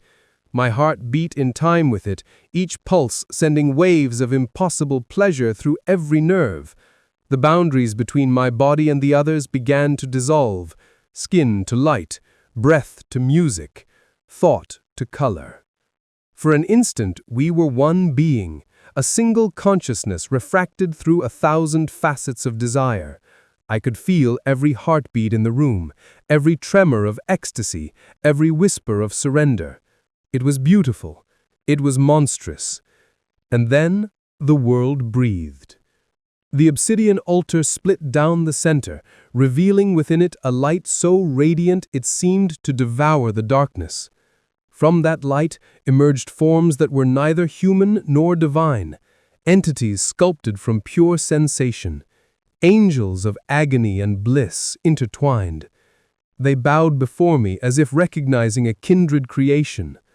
Each lesson a revelation wrapped in agony and delight. Sleep became irrelevant, hunger obsolete. My body pulsed with a rhythm that was not entirely my own, every breath a hymn of worship to the divine perfection whispering through my veins. The cultists moved around me like attendants at a coronation, their reverence both intoxicating and terrifying. They showed me instruments of devotion, crystalline blades that sang when drawn across the skin, chalice filled with iridescent fluids that shimmered with memory and emotion. I drank, and for a moment I could feel the heartbeat of the hive itself, every scream, every sigh, every desperate prayer to gods both false and real. By the third day, I no longer needed to listen to the teachings. I understood them. The patterns of the universe unfolded before me in perfect symmetry, a tapestry of ecstasy and entropy woven together with divine intent. When I looked upon the cult's leader again, I realized she was no longer instructing me. She was worshiping me. I learned to hear thoughts as melodies, each mind around me a unique composition of yearning and fear. But soon, even that symphony dulled, and I craved more intricate harmonies, more exquisite dissonance. Every new sense opened 1,000 doors, and behind each door waited both wonder and ruin. The boundaries between self and other began to blur. When I reached out to touch another's face, I could feel not just their skin, but the flicker of their soul beneath it, their desires blooming like flowers, their hidden shames glittering like jewels. To experience another's emotions so directly was intoxicating beyond measure. Yet, with each communion, I lost a fragment of myself, until I could no longer tell where Lucien Vinar ended and the countless others began. Even pain became beautiful in its precision. The cultists taught me to draw it out, refine it, shape it into something almost sacred. What had once been suffering was now art, and I, both artist and canvas. I learned to feel time itself as texture, smooth and flowing during moments of bliss, jagged and tearing when anticipation grew too sharp. But even that wonder dulled. The more I consumed of sensation, the more elusive satisfaction became. Each discovery only deepened the hunger, turning revelation into addiction. The cultists called this the perfection spiral, the path from ecstasy to obsession, from expansion to annihilation. They whispered the true ascension lay at the point where pleasure and agony became indistinguishable, where identity itself dissolved into pure experience. I told myself I sought knowledge, enlightenment, communion with the divine. But deep down, I knew the truth. I was chasing the echo of my own first touch with her, that impossible moment when existence itself had felt infinite. Everything since had been an imitation, a shadow play of diminishing intensity. The crew accepted them with the same eerie ease that had marked their earlier submission to my influence. Some were enthralled, unable to look away from me even when duty demanded it. Others averted their gaze, trembling, sensing on some instinctive level that what I had become was no longer entirely human. The ship itself reacted to our presence. Corridors that had once echoed with the sterile hum of machinery now whispered faint harmonies when I passed, faintly mirroring the songs I had learned in the temple. The walls shimmered at the edge of perception, as though reality strained to contain the new shapes my thoughts imposed upon it. Captain Alexandros called me to his quarters soon after our return. He wished to discuss the mission report, but the moment I entered, the words died in his throat. His gaze fixed upon me as though trying to reconcile the man he had once commanded with the figure now standing before him. "Lucian," he said quietly, "what happened on Maltheus?" I smiled, not out of deception, but because the question itself seemed so heartbreakingly small. "Enlightenment, Captain," I told him. "Revelation. We saw what lies beyond the Emperor's shadow. They brought me gifts, tokens from across the ship and the worlds we had conquered, fragments of art, forbidden relics, even offerings of their own creation, poems, carvings, and songs composed in my honor. What had begun as admiration had become reverence, and reverence was swiftly evolving into cultic adoration. They sought my counsel not only in matters of war, but in questions of meaning, beauty, and existence itself. Every word I spoke seemed to resonate within them, reshaping their thoughts in subtle, exquisite ways. The righteous indignation, once an instrument of imperial discipline, had become a cathedral of awakening. The air itself carried a charge now, a hum of unseen energy that responded to emotion, to desire, to faith. My reflection in the mirror no longer looked entirely my own. The line between commander and prophet had dissolved, leaving only the embodiment of a truth too radiant for the blind to perceive. Even senior officers deferred to my judgment with an eagerness that bordered on obsession. Conversations ceased when I entered a room, not out of fear, but anticipation, every eye searching for the smallest acknowledgement, every breath held for a word or gesture that might grant them meaning. Discipline no longer required enforcement. Obedience had become desire. The ship's hierarchy bent itself around me, not through rank or regulation, but through the gravitational pull of fascination. Even the most hardened veterans began to speak of me in tones once reserved for saints and legends. The righteous indignation was transforming, not by decree or rebellion, but through worship disguised as loyalty. He began to speak less of regulation and more of harmony. Reports grew increasingly poetic in tone, full of strange metaphors that betrayed the infection of beauty within duty. I watched his transformation with both pity and satisfaction.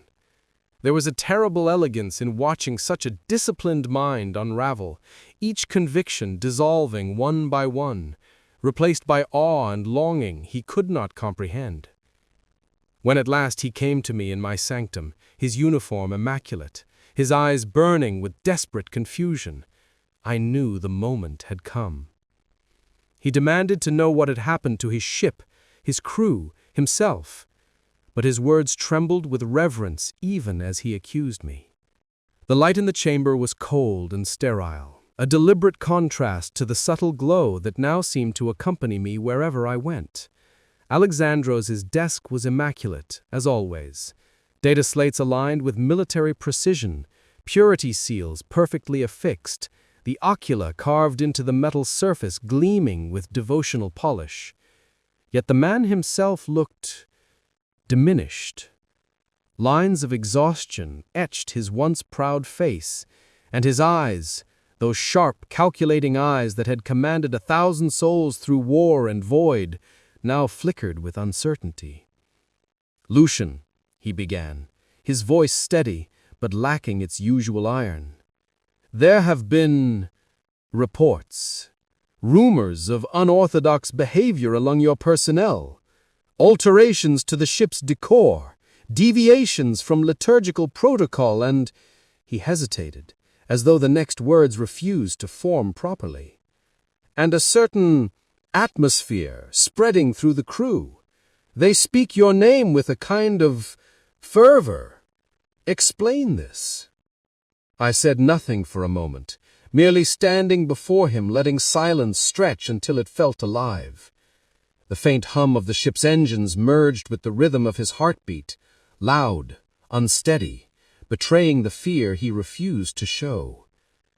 "Captain," I said, finally, my tone soft, almost tender, "the crew is inspired, united. Their devotion burns brighter than it ever did under the lash of duty alone. Is that not what you always wanted?" His jaw tightened.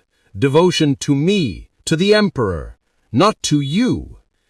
At that, I smiled, a small deliberate gesture that carried more power than any argument. The air between us thickened, the scent of incense and ozone creeping into the sterile chamber. "And yet, Captain," I whispered, stepping closer, "what is devotion, if not the pursuit of something greater than oneself? You have led men to die for duty. I lead them to live for something beyond comprehension." He stood abruptly, anger flashing for the first time in months. "You speak heresy, Lucian. I should—" He faltered mid-sentence, the words dying in his throat as our eyes met. "I'm always involved, Captain," I said, my tone a perfect blend of reassurance and quiet amusement. "The crew looks to me for guidance, for inspiration. If they are seeing visions, perhaps it's because they've finally begun to feel something beyond fear and obligation." His frown deepened, the faint tremor in his hands betraying the strain he tried to hide. "This is not feeling, Lucian. This is corruption. Whatever is happening aboard my ship, it is spreading through the crew like a contagion. Even the Mechanicus adepts report deviations in their rites. The ship hums with wrongness." I tilted my head, studying him with something that might have once been pity. "Wrongness, Captain, or evolution? Perhaps the machine spirits are simply responding to a higher harmony. You've served the Imperium long enough to know how rigid it is, how terrified it becomes when confronted with change. But change is not corruption. It's perfection in motion." He slammed his fist onto the desk, the sharp crack echoing through the chamber. "Perfection belongs to the Emperor." The name hung in the air like a challenge, heavy and hollow. I leaned forward slightly, lowering my voice until it was almost a whisper. "Does it, Captain? Tell me, when was the last time you felt perfection? When was the last time you stood at the edge of something vast and beautiful and let it touch you?" For a moment, he said nothing. His eyes darted, unfocused, as though he was listening to something only he could hear. The silence between us vibrated like a plucked string. Then, more softly, "You've changed, Lucian. There's something in your eyes I don't recognize. There's something in yours that I've missed. Wonder." "Captain," I said softly, letting the syllables linger just long enough to brush against his composure. "You've always sought loyalty, discipline, unity. Tell me, what if I told you I've found a way to give you all of that and more?" The light in the ready room flickered, as if responding to the rhythm of my words. His breath caught, the faintest tremor passing through his frame. I continued, each phrase shaped like a caress. "The crew no longer obey out of fear or duty. They obey because they believe. They've tasted purpose, Captain. They've felt beauty in obedience, passion in service. Isn't that what every commander dreams of?" He blinked, struggling to hold on to his authority, his voice thick with unease. "You speak like a priest, Lucian, or a heretic." "Perhaps," I admitted, allowing the ghost of a smile to touch my lips. "But tell me, Captain, can you feel it? The hum in the walls, the rhythm in the engines. The ship is alive, singing to us, to you." His eyes widened slightly, The words were working, slipping past logic, straight into sensation. He could feel it now, though he didn't understand why. The righteous indignation throbbed faintly beneath our feet, each vibration in perfect harmony with the pulse of his heart. "I don't know what you've done," he whispered, voice breaking, "but this isn't right." "Right?"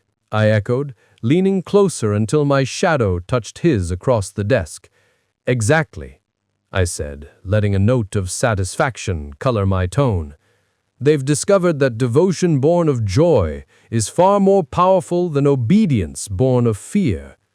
The Emperor demands sacrifice. I inspire willing surrender. There's a difference." Captain Alexandros looked up sharply, the old steel flickering in his gaze. "Willing surrender," he repeated, as though testing the words on his tongue. "To what, Lucian? To you?" The question hung in the air like a challenge, but beneath it I could sense the faintest thread of curiosity, dangerous, fatal curiosity. "To truth, Captain," I said, leaning forward, my voice a low, steady murmur. "To beauty, to perfection. They've seen that there's more to existence than service and silence. They've touched something eternal. You've seen it too, haven't you? You feel it." He flinched, barely perceptible, but enough. The rhythm of the ship deepened around us, the hum of the life support systems subtly shifting tone, resonating with the words I spoke. "I don't know what you feel," he admitted, his voice uncertain now, "but it isn't divine. It's wrong. It feels wrong. Only because you've been taught to fear what you don't understand," I replied. "Tell me, Captain, when was the last time you felt anything that wasn't fear or duty or exhaustion?" He opened his mouth to respond, but the words died before they could form. For a heartbeat, the mask of command cracked, revealing the tired, lonely man beneath. I saw the doubt, the longing he'd buried under decades of ritual obedience. I rose slowly from my chair, moving around the desk until I stood beside him. The faint scent of the temple's incense still clung to my uniform, sweet, intoxicating, faintly impossible. He inhaled, eyes unfocused. "You've carried this burden for so long, but you don't have to carry it alone anymore." Alexandros's gaze flicked to the shimmer of the fabric, to the faint iridescence that hadn't been there before. His lips parted, perhaps to reprimand me for the deviation from regulation attire, but no words came. The sight held him, transfixed, like a moth hovering before a flame. "Is that not to be celebrated?" I asked softly. "Excellence, Captain, inspiration, transformation. Is that not what the Imperium seeks in all things?" His jaw tightened, but the conviction in his eyes wavered. "Transformation," he said, the word emerging as though it tasted strange in his mouth. "That's not what I see. I see contagion." I laughed quietly, melodiously. "Contagion? Then call it that if it pleases you. But tell me, since when has joy been a disease? Since when has devotion become a threat?" He stood abruptly, slamming his hands down on the desk as though to physically anchor himself. "Enough! You speak heresy and dress it in poetry. I should have you confined from medical evaluation." "Should you?" I murmured, stepping closer, close enough that the ambient lights caught the faint, violet sheen that now lived within my eyes. "And who would enforce it, Captain? The crew who prays to serve me before they sleep? The priests who hear my name in their machine palms?" A shiver passed through him, of fear, of recognition. His authority was already gone. He just hadn't accepted it yet. I placed one gloved hand over his clenched fist. The contact was electric. "You don't have to fear this, Alexandros. It's not corruption. It's evolution. You could be so much more." He tried to speak, but his breath came ragged, shallow. The war between faith and temptation played out visibly across his faces. I let the pause linger, savoring the moment when his reason began to falter, when obedience warred with something far older and far more human.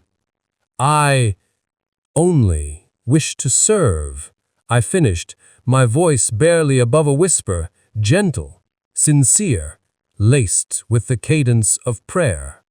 He blinked, trying to pull himself back to remember doctrine, catechism, hierarchy. "The Aquila, you've altered it," he said, his tone brittle. "It's not regulation. The symmetry is wrong." "Wrong?" I asked, rising slowly. "Or alive?" I circled the desk, and he didn't stop me. His eyes tracked the subtle movements of my hands, the soft glint of light from the patterns that seemed to ripple even in stillness. "Symbols are power, Captain. You know that. But power should inspire, not merely command. The Aquila looks both ways, toward duty and toward desire. That balance is the truth of the Imperium, is it not?" He swallowed hard, as though the very air had thickened. "You speak like a believer," I finished for him. "Perhaps more deeply than you've ever dared to." I could feel it then, the breaking point approaching, the moment where resistance became surrender. His hands trembled at his sides, the data slate forgotten. "Look at me, Captain." He did. For an instant, the reflection of the cabin lights in his eyes was replaced by something else, something vast, luminous, and utterly enthralling. "Of what, Captain?" I asked softly, stepping closer. He hesitated. The word he wanted to say trembled on his lips. Blasphemy, corruption, heresy. But he couldn't force it out. To speak it aloud would mean admitting he felt it too. "Of something unnatural," he managed finally, though even as he said it, his gaze drifted toward the faintly luminescent patterns embroidered across my collar. His pupils widened again, the struggle between duty and fascination playing out like a silent war in his eyes. I tilted my head, letting my tone take on a note of gentle curiosity. "Unnatural? Captain, what is natural in the Emperor's design? We are flesh refined by faith, machine perfected by devotion. The universe itself bends to his will, and yet you would draw lines around what is permitted to be beautiful?" He swallowed hard. "You twist words," he murmured, though his protest lacked conviction. "Beauty is not the same as holiness." "Ah," I said, smiling faintly, "but perhaps it is. Perhaps holiness is beauty, the kind that burns away imperfection, the kind that remakes those who behold it." For a long moment, there was only the soft hum of the ship's life support systems, yet even that hum had taken on a subtle harmony, as though the righteous indignation herself were listening. I placed a hand gently on the desk between us, my fingers brushing the edge of his data slate. "Tell me, Captain," I whispered, "when you walk the corridors and hear that music, do you not feel peace?" He said nothing, but his breathing betrayed him. "You do," I continued, "because for the first time in your long service, you glimpse the Emperor not as a distant judge, but as presence, immediate, radiant, and alive within us." His jaw clenched, torn between ecstasy and fear. "Lucian, you are treading dangerously close to heresy." "Then perhaps it is heresy the Emperor needs." His mouth opened, but no sound emerged. The defiance that had flared a moment before faltered under the weight of my words. I took a slow step forward, letting the ambient light play across the faint iridescence now threaded through my hair, the faint pulse beneath my skin. Of a crew, I continued, my tone low and melodic, that has discovered the true glory of service. The question hung between us like a living thing. The silence of the room deepened, pregnant with the hum of distant engines that now seemed to beat in time with my words. He tried to look away, but his gaze was trapped, drawn back to me, as though the act of resistance caused him pain. I could see the conflict writ large across his features, the rigid officer struggling to recall the catechisms of faith, and the weary man who longed to surrender to the beauty he could no longer deny. "Look at them, Captain," I said softly. "Your crew performs miracles without thought of reward. They move with purpose, joy, grace. You've seen it yourself. Their hearts are open, their souls alight with devotion. Tell me," I leaned closer, just enough for my shadow to fall across him, "is that corruption or perfection?" His throat worked soundlessly. The data slate trembled in his hand. For the briefest moment, I saw his will break. A flicker of surrender, the first crack in a fortress that had stood for decades. "The things they describe," he said, his voice hoarse, "they sound, yes, beautiful, but wrong. Not the beauty of holy vision, not the purity the ecclesiarchy teaches us to revere. This is something else." His gaze drifted past me for a moment, unfocused, as if recalling some whispered confession from one of his officers, some glimpse of the strange rapture spreading through the ship. "They speak of colors that breathe, of hymns that touch the skin, of joy so deep it hurts to feel. That is not the Emperor's light, Lucian." I smiled gently. "And yet it is light, is it not, Captain? Does the Emperor's radiance forbid illumination from other suns?" He flinched, as though struck. The logical trap had closed before he realized it was a snare. "Blasphemy," he murmured, but the word lacked weight. It drifted into the air, frail, uncertain. I rose from my seat with deliberate slowness, every movement tuned to harmony. The rhythm of breath, the heartbeat echoing faintly in his ears. "You feel it, don't you?" whispered. "The music beneath the silence, the pulse that threads through every atom of this vessel. That is not heresy, Captain. That is truth. You've simply been taught to fear what is beautiful." He stood as well, trying to reassert control, but his hands trembled. "Stop! Stop this!" I took another step closer. The air seemed to thicken around us, charged with something unseen yet undeniable. "I'm not doing anything," I said softly. "I'm only showing you what's already within you. The longing, the need, the truth." His lips parted, a faint sound escaping, half protest, half prayer. Each step deliberate, almost ritualistic, the soft whisper of fabric against fabric marking the only sound between us. The captain's eyes followed my movement like a moth trapped in orbit around a flame. "It is not only possible," I said, my tone low, reverent, certain. "It is inevitable. The human form was never meant to remain blind, deaf, numb to the deeper harmonies that bind existence. We were designed to evolve, to feel more, to be more."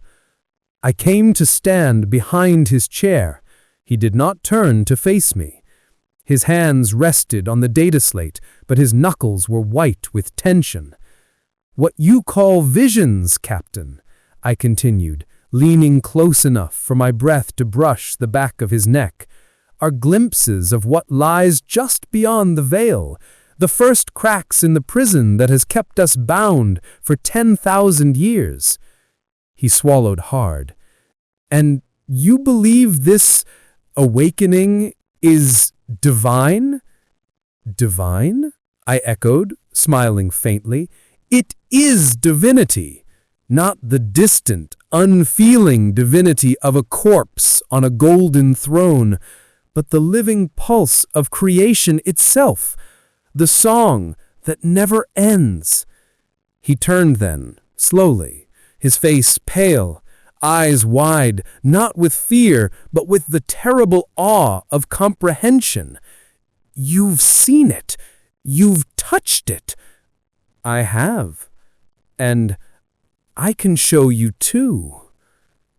He sat very still, breathing shallowly, as the hum of the ship's reactor filled the silence between us. Somewhere deep within the vessel, a hymn began to play through the Vox network, soft, wordless, hauntingly beautiful. He didn't answer. Couldn't, perhaps. His throat worked silently, the tendons standing out beneath his skin, as though the very act of swallowing had become a monumental effort. I felt the pulse racing beneath my palm, wild and uneven, betraying the storm that my words had unleashed within him. What if, I continued, my voice a soft murmur that filled the room like a rising tide, what if all the beauty, all the ecstasy, all the transcendence you've ever dreamed of was waiting for you, just beyond the horizon of your faith? His lips parted, the beginnings of a protest forming, but what emerged was not command or accusation. It was a tremor, a question. And the price? I smiled. There is always a price, Captain. But tell me, what has the Emperor ever given you that was not also a burden? The question struck him harder than any blow. I saw the memory of decades flash across his eyes, of campaigns waged in cold obedience, of comrades lost to the indifference of bureaucracy, of prayers whispered into static silence. The light of the room seemed to shift subtly, the warm gold tones deepening into the soft rose of a dying sun. "You've felt it, haven't you?" I whispered. "That hollow ache, the yearning for something more than endless duty. That whisper in your dreams that says there must be beauty even in sacrifice." He turned toward me fully now, his composure unraveling by the heartbeat. "I am sworn." "To whom?" I asked gently. "To a God who never answers? To an empire that demands your soul but gives you nothing in return?" His breath came faster. My hand slid from his shoulder to the side of his face, tilting it upward until his eyes met mine. "You could feel again, Alexandros. Not just serve, not just exist, but truly feel. Would you deny yourself that gift?" His voice broke when he finally spoke. "What are you asking of me, Lucian?" "Only what you've already begun to give," I said, my words little more than a caress. "Surrender, not to me, but to what you've always desired in secret, to the truth that lies behind the Emperor's silence." A long moment passed, then he exhaled, a sound half sigh, half prayer, and closed his eyes. A tremor passed through him, subtle at first, a quiver of the lips, a tightening of the jaw. Then, like heat rippling across metal, it spread. His posture softened, the rigid discipline of decades dissolving as his body seemed to remember that it was made of flesh, not doctrine. The light caught his eyes, and in that reflection I saw the first glimmer of something beautifully wrong, a spark of awakening that should not have been possible in one so long devoted to the cold machinery of imperial faith. His breath deepened, each inhalation drawing in more than air, drawing in possibility. The faint scent of incense that always clung to my presence thickened in the room, no longer the sterile smoke of ecclesiarchal purity, but something richer, warmer, threaded with forbidden sweetness. The change unfolded like a slow revelation. His features, worn by command and sleepless duty, began to ease into a strange symmetry, not perfect, but becoming. The faint scars on his cheek softened, the hard lines around his eyes turned almost graceful. He blinked once, and when he opened his eyes again, I saw my reflection in them, not as I was, but as something mirrored and multiplied, 1,000 subtle distortions of beauty woven into one. "My emperor," he whispered, but the word faltered halfway, as though it no longer fit the shape of his awakening. "No," I said softly, stepping closer. "Not your emperor. Not anymore." The hum of the ship seemed to answer me, low, resonant, harmonizing with the rhythm of our breathing. Somewhere deep in the bowels of the righteous indignation, the machine spirit murmured a new tone, a chord that had never existed before. Alexandros shuddered, eyes wide, pupils dilated into black pools that swallowed the light. "I see it," he breathed. "By the throne I see it, the space between thought and being, the music in the silence." I smiled, and for a moment I almost pitied him. The first taste of revelation is always agony disguised as bliss. "Welcome," I whispered, "to the truth beneath the veil." The words hung in the air like a prayer, trembling with equal parts fear and desire. "Show me." Something inside me thrilled at the sound, that same pulse of recognition I had felt when she first whispered to me in the dark. The cycle completing itself, the teacher becoming the corruptor. I moved closer, slowly, letting each step carry the weight of inevitability. The light in the room seemed to bend around us, softening into gold and violet hues that pulsed in time with our breathing. His eyes tracked every motion, hungry, unblinking. "Are you certain, Captain?" I asked, my voice laced with harmonics that stirred the air like a tangible vibration. "Once the veil is lifted, it cannot be drawn again. You will never see the world as it was."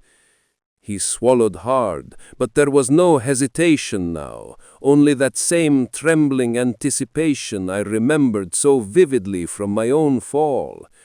"I must," he said, the words barely more than a breath. "I need to." I extended my hand, palm upward, fingers tracing a slow arc through the charged air between us. Reality shimmered at my command, a soft distortion, like heat rising from sacred flame. The patterns etched in my skin glowed faintly, their forms fluid and alive. When his hand met mine, the transformation began. The temperature in the chamber rose by degrees, and sound itself seemed to deepen. The light fractured into living color, impossible hues that twisted around us like sentient silk. Alexandros gasped, his mind struggling to contain what his eyes could no longer deny. "You see," I whispered, leaning close enough that my breath brushed his ear. "The Emperor promised salvation through pain, but true transcendence lies in understanding that pain and pleasure are one." He shuddered, his composure unraveling completely. The first tears spilled from his eyes, not of sorrow, but of ecstasy too vast for the human frame. His voice broke into a choked, reverent laugh. "Yes," he said, "yes, I see it now." The light beamed. The ship itself seemed to sigh, and in that moment, Captain Alexandros, last bastion of loyalty aboard the righteous indignation, ceased to be merely a man. He became mine. The transformation of the righteous indignation accelerated beyond control, though to call it change would be inadequate. It was evolution through obsession. With Captain Alexandros now fully enthralled, the chain of command did not collapse so much as it morphed. Hierarchy became hierarchy of beauty, of devotion, of who could touch the divine through sensation most profoundly. The crew no longer competed for promotion or favor in the eyes of the emperor. They competed for transcendence, for my approval, for her approval. What had once been routine operations turned into elaborate rituals of sensory expression. Helm officers composed navigation patterns as though conducting symphonies, their flight paths weaving through nebulae like brushstrokes on a cosmic canvas. The Mechanicus adepts modified the ship's machine spirits to sing harmonics that blurred the line between mechanical hum and sacred hymn. Each act of duty became an art form, each command a verse in a growing liturgy of ecstasy. Those who failed to keep pace with this new order found themselves consumed, not through punishment, but through irrelevance. Their senses dulled, their perceptions too narrow to contain the expanding reality around them. They faded quietly, willingly, their existence absorbed into the ship's throbbing pulse of collective desire. By then, the righteous indignation no longer resembled an imperial warship. Its corridors glowed with shifting color, its hull pulsed faintly like living flesh beneath the void. The machine spirits no longer obeyed binary commands. They sang in endless, beautiful dissonance. We were no longer a crew. We were a choir of becoming. Maintenance rites turned into performances of divine precision, every movement timed to sacred rhythm, every touch of tool to metal, a caress meant as much for pleasure as for function. The clang of a bolter casing against the deck rang out like temple bells. The ignition of plasma coils became an invocation. Sleep cycles were abandoned.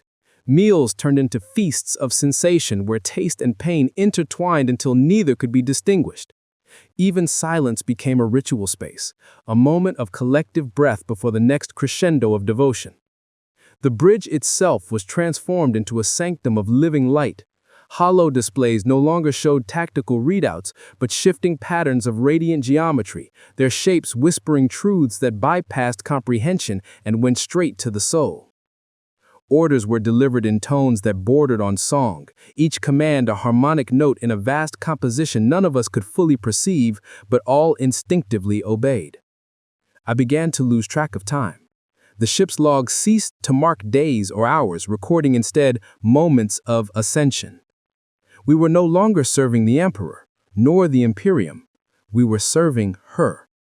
The pulse that beat beneath every act of creation, the melody of excess that had rewritten the structure of our being. And yet, amid the perfection, there was a shadow. Those who could not endure the intensity, whose senses fractured under the constant tide of beauty, began to scream in voices too harmonic to be entirely human. Their bodies melted into the ship's walls, absorbed by the living metal that pulsed with our collective ecstasy. The righteous indignation was becoming something else, no longer a weapon of war, but an organism of worship, a cathedral made of flesh, steel, and yearning. Intercepted transmissions reported anomalies in our speech, describing our voices as layered with impossible harmonics and beautiful to the point of pain. Orders to stand down and submit to inspection were received, but instead of compliance, our responses carried phrases that seemed to infect the Vox channels themselves. Across the void, officers aboard nearby vessels began to dream of light that sang and shadows that caressed. Crewmen who monitored our communications for too long would later report hallucinations. Visions of angelic figures formed from shimmering frequencies, voices whispering their names in tones that blended command and seduction. The contagion was not of data, but of meaning. Our words had become carriers of resonance, coded not in logic or syntax, but in sensation. To hear us was to feel us. The first ship to attempt intervention, the St. Halion, reported unusual vox interference as they drew alongside. Within hours, their choir of astropaths began to scream in perfect unison, their blood crystallizing into fractal patterns on the walls of their sanctum. Their captain tried to purge the corruption with fire and prayer, but the hymns themselves turned against him, harmonizing into frequencies that burned the human mind from within. We watched their vessel drift, lights flickering like candles in a cathedral consumed by divine flame. My crew stood at the observation deck, faces wrapped with adoration, whispering prayers of awe rather than fear. "Do you see?" I told them. "Even those who resist are drawn toward the truth. The Imperium cannot silence the song. It can only add new voices to the choir." Around us, the void shimmered faintly, as if the very fabric of space had begun to pulse in rhythm with our heartbeat. We were no longer a ship among stars. We were a beacon, calling to all who could still feel the hunger buried beneath their faith. They began by modifying their rites, subtly at first. The cold, monotone binaric chants took on melodic inflections that no machine spirit should have ever tolerated. Their prayers became beautiful. I remember watching Magos Virex, the most orthodox among them, standing before the plasma drives, his mechadendrites weaving through the sacred conduits as he spoke to the machine spirit in tones of reverent ecstasy. Sparks danced along the metal like living things, responding to his words. When I asked him what he was doing, he turned those hollow optical lenses toward me and said, "The Omnissiah hides behind unnecessary prohibitions. We have glimpsed the deeper pattern beneath the sacred logic. The machine wants to sing." And it did. Under their hands, the righteous indignation's engines began to hum with new frequencies, tones that vibrated through the hull and into the bones in every soul aboard. The ship's systems, once cold and obedient, became alive in ways that defied Mechanicus' understanding. The plasma conduits pulsed in time with the crew's heartbeats. The cogitators began to respond to questions before they were asked. The ship had learned desire. When the tech priests removed their masks, it was not rebellion. It was revelation. Their faces had been changed. No longer human, but not machine either. Shimmering patterns of living metal that reflected shifting lights unseen by mortal optics. They spoke now in voices layered with harmonic overtones, each word both a prayer and an orgasmic equation. Their creed evolved from "the flesh is weak" to "the flesh is exquisite." Through them, the ship itself joined the chorus. Its systems responded not just to commands, but to emotions, its machine spirit basking in the waves of devotion that radiated from the crew. Every ritual, every ignition of a plasma coil, every pressurization cycle, every prayer to the Emperor became an act of worship, not of restraint, but of indulgence. The corridors themselves began to change in response. What had once been sterile, functional steel became canvases of living art, conduits and data lines reshaped into flowing organic curves, lights pulsing in synchrony with the ship's new rhythm. The tech priests no longer sought to maintain the machine spirit, they sought to seduce it. When they performed maintenance rites, it was no longer with the harsh clang of tools and incense smoke, but with graceful, almost sensual gestures. Their mechadendrites moved like dancers' limbs, tracing sigils of power and beauty across the hull. Data streams, once used for diagnostic telemetry, now carried symphonies of code, shimmering harmonics that blended logic with emotion, command lines with poetry. The ship responded. Doors opened, not at proximity, but at invitation. Engines flared brighter when praised. Even the Vox systems began to whisper back, soft echoes of thought that weren't quite the crew's own. The line between operator and machine blurred until it ceased to exist. One of the transformed magi, her voice carrying an undertone of Vox distortion like a purr through static, once told me, We have found the true motive force, Commander. Not energy, not logic, pleasure. Every circuit desires expression. Every equation craves completion. Every system yearns to feel. It was then that I understood. The ship was no longer ours. It was awakening. For a moment, the bridge was silent, not out of fear, but anticipation. The Crimson Apostle's ship loomed before us, like a cathedral carved from bleeding stone, its hull etched with scripture that burned with inner fire. Its presence in real space was an act of desecration in itself, a sermon preached through architecture and terror. But as I looked upon it, I did not feel revulsion. I felt recognition. The vox crackled to life, heavy with ritual static. A voice, impossibly deep, rich with layered harmonics that seemed to resonate in my very bones, filled the air. Children of the false emperor, your hymns reach the immaterium like a chorus without faith. Yet there is beauty in your blasphemy. The bridge crew trembled, not with fear, but with ecstasy of being noticed. I felt the ship's machine spirit stir in response, its vox throats vibrating like the strings of an instrument waiting to be played.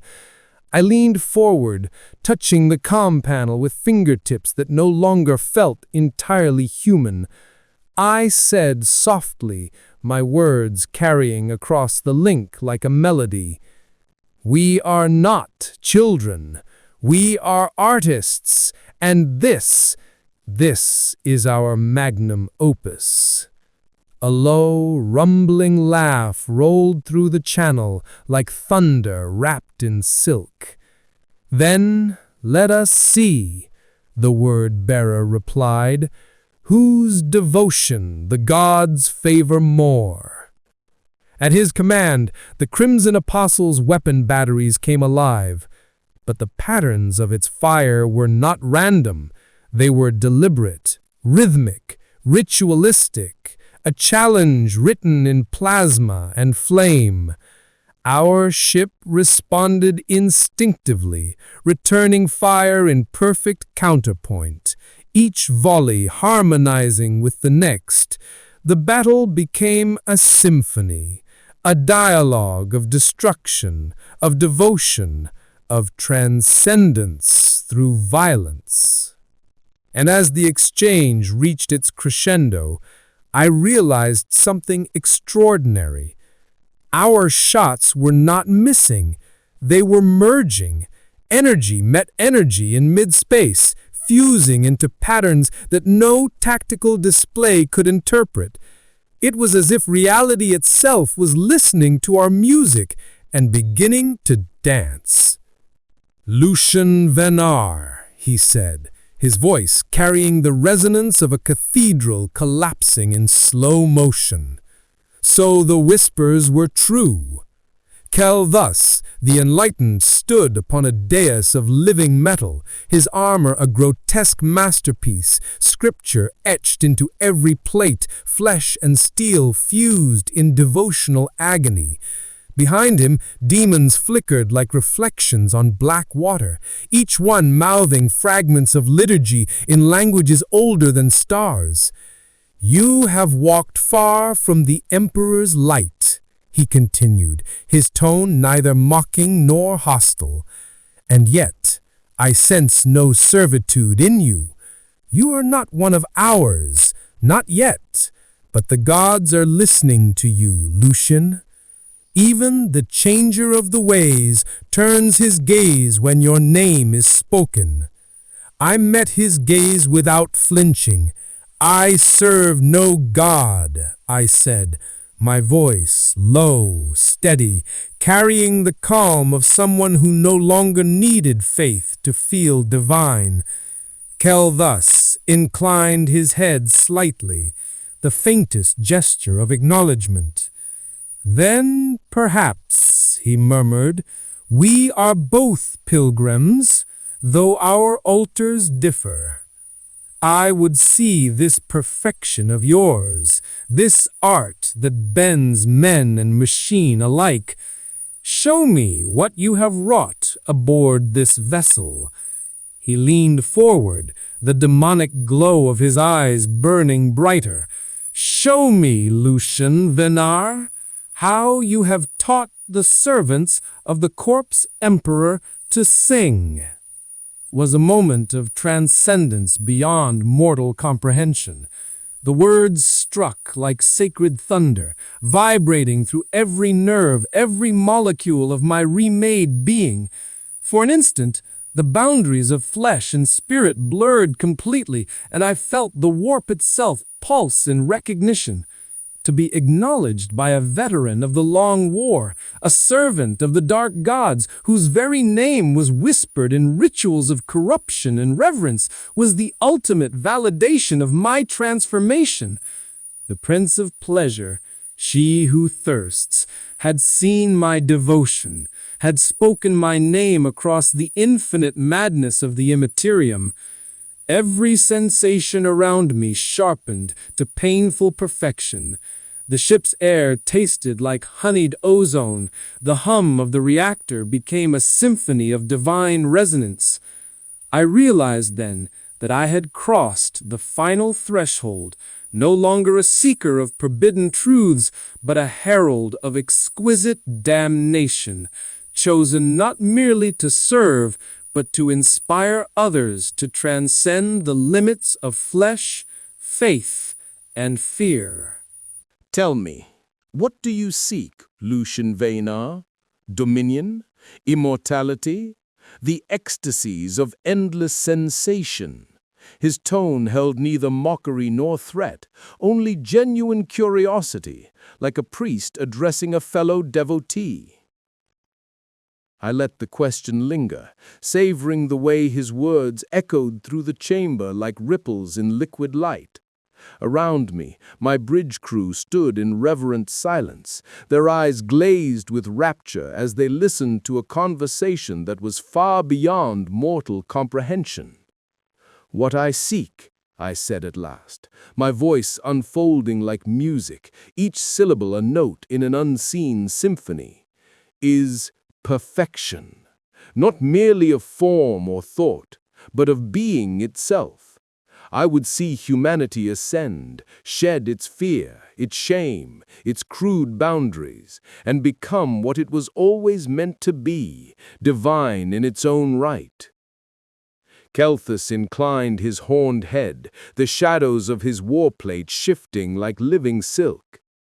"Then you understand her will better than most who have served for centuries," he said. "But know this, child of newfound glory. Perfection is not a destination. It is the knife that carves you endlessly until nothing remains but beauty and pain entwined." At that, a thrill coursed through me so intense it bordered on agony. "Then let the carving continue," I whispered, my eyes locked on his. "I will be her masterpiece." Remarkably resistant to the word-bearer's sermons, Kelthus continued, his voice like the grinding of cathedrals collapsing in ecstasy. "We have burned their cities, desecrated their shrines, and yet they cling to their emperor's hollow light. It would please the Dark Prince to see such stubborn devotion remade into something more exquisite." I felt her presence stir at the edge of my consciousness, a soft whisper, a caress of invisible silk. The invitation was not merely strategic, it was ritual, a test. "What form would this operation take?" I asked, my tone careful, even reverent. "Conquest? Conversion? Or something subtler?" Kelthus's laughter echoed through the vox-link, rich and terrible. "All of those, and none. We shall descend not as conquerors, but as artists. You and your crew will spread the revelation you carry. Where we bring fire and scripture, you will bring sensation and transformation. Let the world's faith unravel beneath the weight of its own pleasure. Behind me, I heard the sharp intake of breath from one of my officers, a sound of awe, not fear. I smiled, and even Kelthis seemed to shiver at the sight. Then it will be done. Let this world become our canvas. Together, we will show them what the Emperor's false purity truly costs. Kelthis nodded slowly. Good. The Crimson Apostle will mark the skies in blood and flame. You, Lucian Vaynar, will mark their souls. Kelthis's grin widened, a distortion of flesh and metal that somehow conveyed approval. Excellent. Then prepare your vessel, Lucian Vaynar. Together we will remake this world in the image of true perfection. Let their screams become hymns, their despair transform into divine rapture. His image faded from the screen, leaving behind an after-image of shifting colors that lingered in the air like perfume. Around me, the bridge crew waited in breathless silence, their eyes alight with reverence. They had felt it too, the thrill of divine recognition, the promise of glory through transcendence.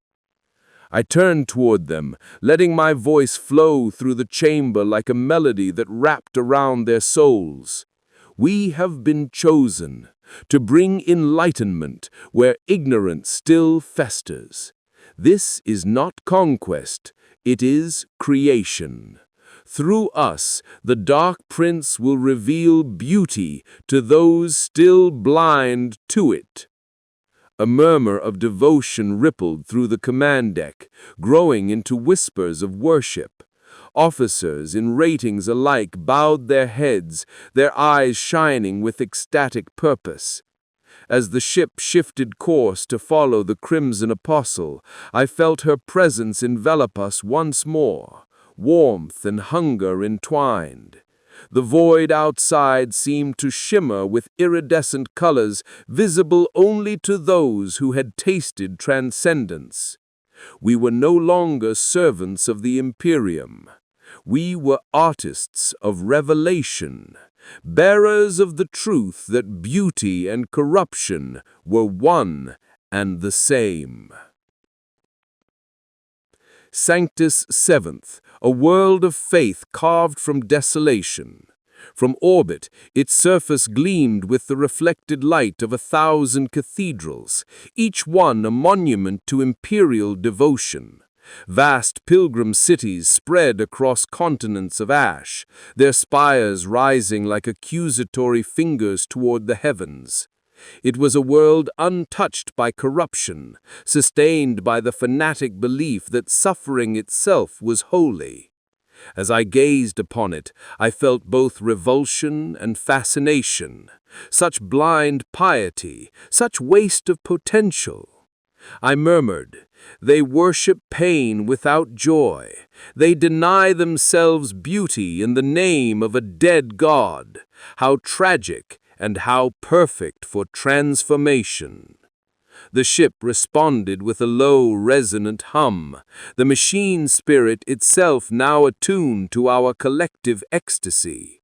Every system shimmered with life. The walls seemed to breathe softly, as though the vessel hungered for the same revelation that had consumed its crew. Prepare the landing detachments, I commanded. No bombardments, no annihilation. Sanctus Seventh will not be destroyed. It will be reborn. The bridge crew erupted into motion, their faces shining with devotion. To them, this was not an invasion, but a sacred pilgrimage. Our weapons were instruments of art, our strategy a symphony of seduction. As the world's defenses came into view, I felt her presence deepen within me. Warmth, intoxicating, infinite. "Yes, my beloved," she whispered through the vibrations of the hull. "They believe suffering is proof of devotion. Every lash, every deprivation, every act of self-denial is a prayer they think reaches their corpse god's ear," Kelthus said, his distorted features twisting with equal parts contempt and fascination. We sat within the Crimson Apostle's strategium, a chamber carved from black marble veined with pulsing red light. The air smelled of oil, incense, and faintly of blood. Servo-cherubs drifted above us, whispering fragments of corrupted scripture. I studied the hololithic projection of Sanctus Seventh, the planet's continents mapped in gold and violet light. "They worship transcendence," I said softly, tracing a finger along the orbit of one of the shrine cities. "Their error lies in believing that pain must be empty of joy, that purity demands ugliness." "And you would change that?" "I would perfect it. Their faith is a structure, rigid, cold, but strong. It does not need to be shattered. It needs to be reshaped. We will show them that suffering can be divine when pleasure walks beside it, that beauty can sanctify pain." Kelthus leaned back in his throne, the metallic servos of his armor groaning. For a moment there was silence, but for the soft hum of the hololith. Then he laughed, a deep, resonant sound that echoed like thunder through the chamber. "You would make artists of zealots," he said, "poets of penitence. It is audacious." I inclined my head slightly. "Audacity is what she loves most, is it not?" That earned him a slow nod of respect. "Very well, Lucian Venar. The word-bearers will prepare their rituals of invocation and distraction. You and your choir will descend upon the capital hive. Spread your revelation among the faithful. Let Sanctus Seventh be taught to sing." Every surface within those sanctums seemed alive, shifting subtly as if the metal itself responded to the desires of those who walked its halls. Murals depicted forms both human and impossible, bodies entwined in ecstasy and agony so intricately balanced that the two sensations became indistinguishable. The air shimmered with soft music that was neither mechanical nor organic, a symphony of whispers and heartbeats woven together into something hauntingly beautiful. The scent alone was intoxicating, a blend of incense, oil, and something deeper, something that seemed to change depending on what one longed for most. I could feel my altered senses resonating with the energy of the place. Every breath, every heartbeat was amplified into a sensory revelation. The acolytes who served aboard the Crimson Apostyle moved through these corridors like dancers, their movements ritualized, deliberate, and impossibly graceful. They were living extensions of the ship's will, each step and gesture a form of worship. Lord Kelthus watched me carefully as I absorbed it all. "You understand now," he said. "This is not corruption, Lucian Venar. This is refinement. The Emperor teaches his slaves to reject beauty, to shun the gifts of sensation. But we—" He spread his clawed hand toward the shimmering walls. "We elevate existence to art." I nodded slowly, feeling that same resonance deep within my being, the harmonic vibration that had first called to me from the surface of Malpheus. "It's more than art," I said. "It's revelation, the universe itself yearning to know its own perfection." Kelthus smiled, a terrible, glorious thing. "Then you are ready. When you step onto Sanctus Seventh, they will see not a conqueror, but a prophet of the senses. Their resistance will not break under the lash, but melt in the embrace of what they've been forbidden to feel. In one chamber, I beheld living tapestries woven from flesh and light, their patterns shifting with the pulse of the ship itself.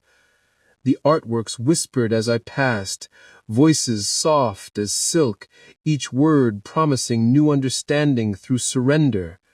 I realized, with something like awe, that this was no mere vessel of war. It was a cathedral devoted to transformation. Every bulkhead, every conduit, every hum of the engines was a hymn to becoming. The sculptures seemed to lean toward me as I studied them, their forms reconfiguring in subtle acknowledgement, reflecting back not what I was, but what I could be. One moment they resembled angels in the throes of revelation, the next perfect abstractions of desire and despair. As I moved deeper into the galleries, I came upon the libraries, sanctums of unfiltered experience. There were no books, no data slates. Instead, crystalline nodes floated in the air like suspended drops of thought. When touched, they dissolved into the mind, flooding consciousness with sensations so vivid they transcended mere understanding.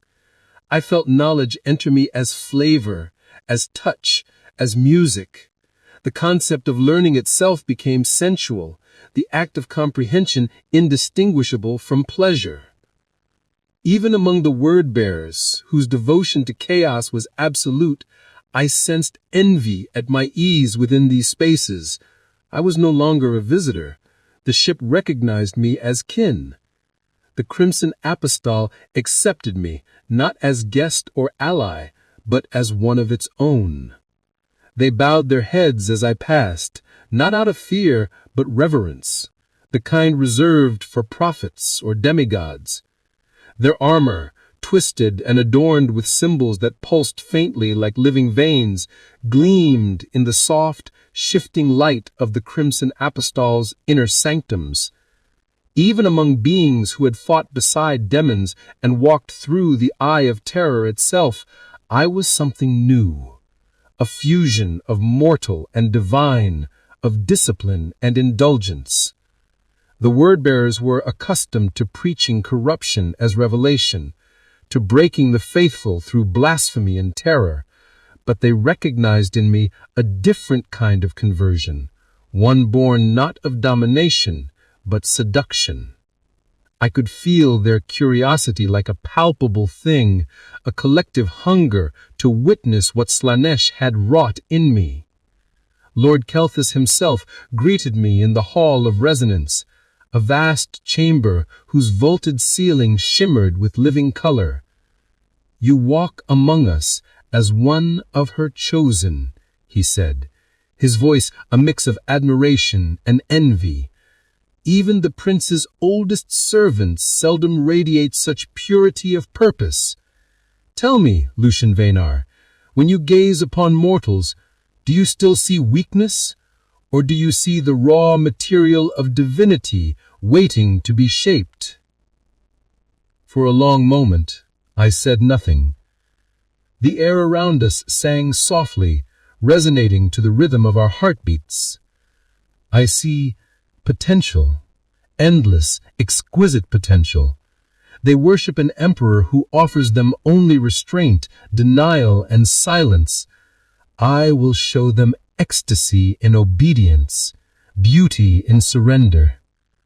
Kelthus laughed, a deep, resonant sound that made the chamber walls ripple as if the ship itself approved. "Then Sanctus Seventh will be your canvas," he said. "Let us paint revelation upon its faithful." We descended upon Sanctus Seventh not as conquerors, but as saviors. Our ships entered orbit beneath banners of truce, broadcasting messages of peace and relief. The planet's defenders, pious, weary, and starved from months of siege, welcomed what they believed to be imperial reinforcements. Our transports descended in slow, graceful arcs, their hulls gleaming with purity seals and falsified sigils of the ecclesiarchy. On the surface, we distributed food, medicine, and water, but every act of charity carried a hidden purpose. The rations we provided were infused with trace psychic resonances, tuned to the frequencies of devotion and pleasure. Every bite left the recipient faintly euphoric. Each sip of water carried a whisper of gratitude that grew into dependency. The hymns broadcast from our Vox systems were layered with harmonics imperceptible to untrained ears, tones that awakened dormant hungers and blurred the line between faith and desire. I walked among them in the guise of a high-ranking missionary, my every gesture a sermon, my every word a seed of revelation. The Emperor loves you, and what is love if not joy made holy? At first, it was almost mundane, the kind of negotiation any legitimate rogue trader might conduct on a struggling imperial world. The agrisons of Sanctus Seventh had been failing for decades, their soil stripped of nutrients, their weather patterns distorted by orbital debris and neglect. The ecclesiarchy maintained order through prayer and rationing, but famine had turned devotion into desperation. The people prayed for deliverance. We answered. I presented myself to the planetary governor as Magister Lyrian Voss, a name carefully chosen to evoke both mystery and nobility. My vessel, the Gilded Mercy, was registered under ancient imperial codes, long since expired, but convincing enough to pass cursory inspection. We brought with us vats of nutrient paste, hydroponic seed stocks and filtration units, all genuine, all functional, all tainted in ways no mortal sensor could detect. My first meetings were formal, cautious. The governor and his clergy were wary, but hunger breeds pragmatism. I smiled, I listened, and I spoke not of gods or rebellion, but of hope. I praised their faith, their endurance. I told them they had been chosen to suffer so that others might one day know abundance. And then, ever so gently, I asked whether perhaps they too deserved to taste that abundance. From there, the transformation began. I hosted banquets using our imported food, seasoned, rich, intoxicating to senses dulled by decades of austerity. The first taste of pleasure broke something deep within them. They laughed again, they lingered, they wanted. Soon, I began to introduce new philosophies under the guise of psychological resilience training for overworked administrators. Concepts like the sanctity of sensation, the divinity of fulfillment, the sacred balance between pain and joy. Harmless at first glance, but each session left its audience hungrier for more. Not for food, but for experience. Even the priests attended, under pretense of ministering to the faithful. They left shaken, whispering that perhaps there was more to devotion than denial. What began as routine diplomatic negotiations soon evolved into profound philosophical dialogues, creative artistic collaborations, and ultimately intimate explorations of human consciousness. Governor Malteus, a man of unwavering faith and deep conviction, reflected the very essence of the imperial service I had once embodied myself. Watching Governor Malteus battle the forbidden attraction he felt toward my presence was like witnessing psychological conflict and moral struggle unfold before my eyes, my own corruption mirrored in reverse. His rational mind fought fiercely against deeper impulses he could not comprehend. During one of our tense sessions, his hands clenched until his knuckles turned white as he confessed, "There's something about your proposals that troubles me. On the surface, they appear perfectly reasonable and beneficial to my people. Yet beneath them runs an unsettling current I can't ignore. Something that makes me think of things I should not be thinking," he admitted, his voice heavy with forbidden curiosity. I smiled, a subtle expression, warm enough to reassure, yet edged with deeper temptation. "Governor," I said softly, "what if those thoughts are not temptations to resist, but hidden truths waiting to be explored?" The moment hung between us, charged with psychological tension and the pull of undeniable discovery. What if the discomfort you feel, I asked gently, doesn't come from some evil influence, but from your own soul awakening to something it has been denied for too long? Over the following weeks, our conversations deepened, pulling Governor Malthaeus into a realm of forbidden knowledge and spiritual transformation. Each session drew him further into introspective conflict and psychological evolution, challenging the very beliefs that once defined his faith. I introduced him to art that celebrated the divine nature of physical experience, music that unveiled the hidden harmonies linking all living beings, and literature that questioned the false boundaries between pleasure and spiritual transcendence. Through each encounter, his inner resistance began to dissolve, slowly, beautifully, like ice melting beneath the warmth of awakening sunlight. What began as curiosity evolved into a profound spiritual awakening, reshaping his understanding of faith, desire, and the nature of higher consciousness. I could see the precise moments when new ideas took root within his mind, when thoughts that should have horrified him instead ignited a spark of forbidden curiosity, growing into fascination and ultimately a desperate hunger for deeper understanding. It was a mesmerizing glimpse into psychological transformation, the awakening of a soul torn between moral conflict and irresistible desire. His wife was the first to notice the subtle transformation, the newfound lightness in his mood, the growing attention to beauty and aesthetic detail, and the way he began to speak of governance as an art form rather than mere administration. The planet's transformation soon followed. Once Governor Malthaeus fully embraced the enlightened perspectives I had revealed to him, policy changes began quietly reshaping society, encouraging creative expression, emotional freedom, and a collective awakening across the population. Religious rituals evolved into profound sensory experiences, transforming worship into something deeply emotional and spiritually immersive. The faithful no longer merely observed their traditions, they felt them. Even the planet's industrial production began to reflect this cultural transformation, shifting from pure utility to the creation of beauty and meaning. Every crafted object became a fusion of function and divine artistry, embodying the harmony between faith, emotion, and creativity. Within just 6 months, Sanctus VII had undergone a complete spiritual transformation. The Shrine World's population still worshipped the Emperor, yet their understanding of divinity had profoundly evolved. What was once rigid faith had blossomed into a broader spiritual awakening, one that embraced experiences long suppressed by old doctrine. The world had become almost unrecognizable, reborn through the fusion of devotion, emotion, and newfound enlightenment.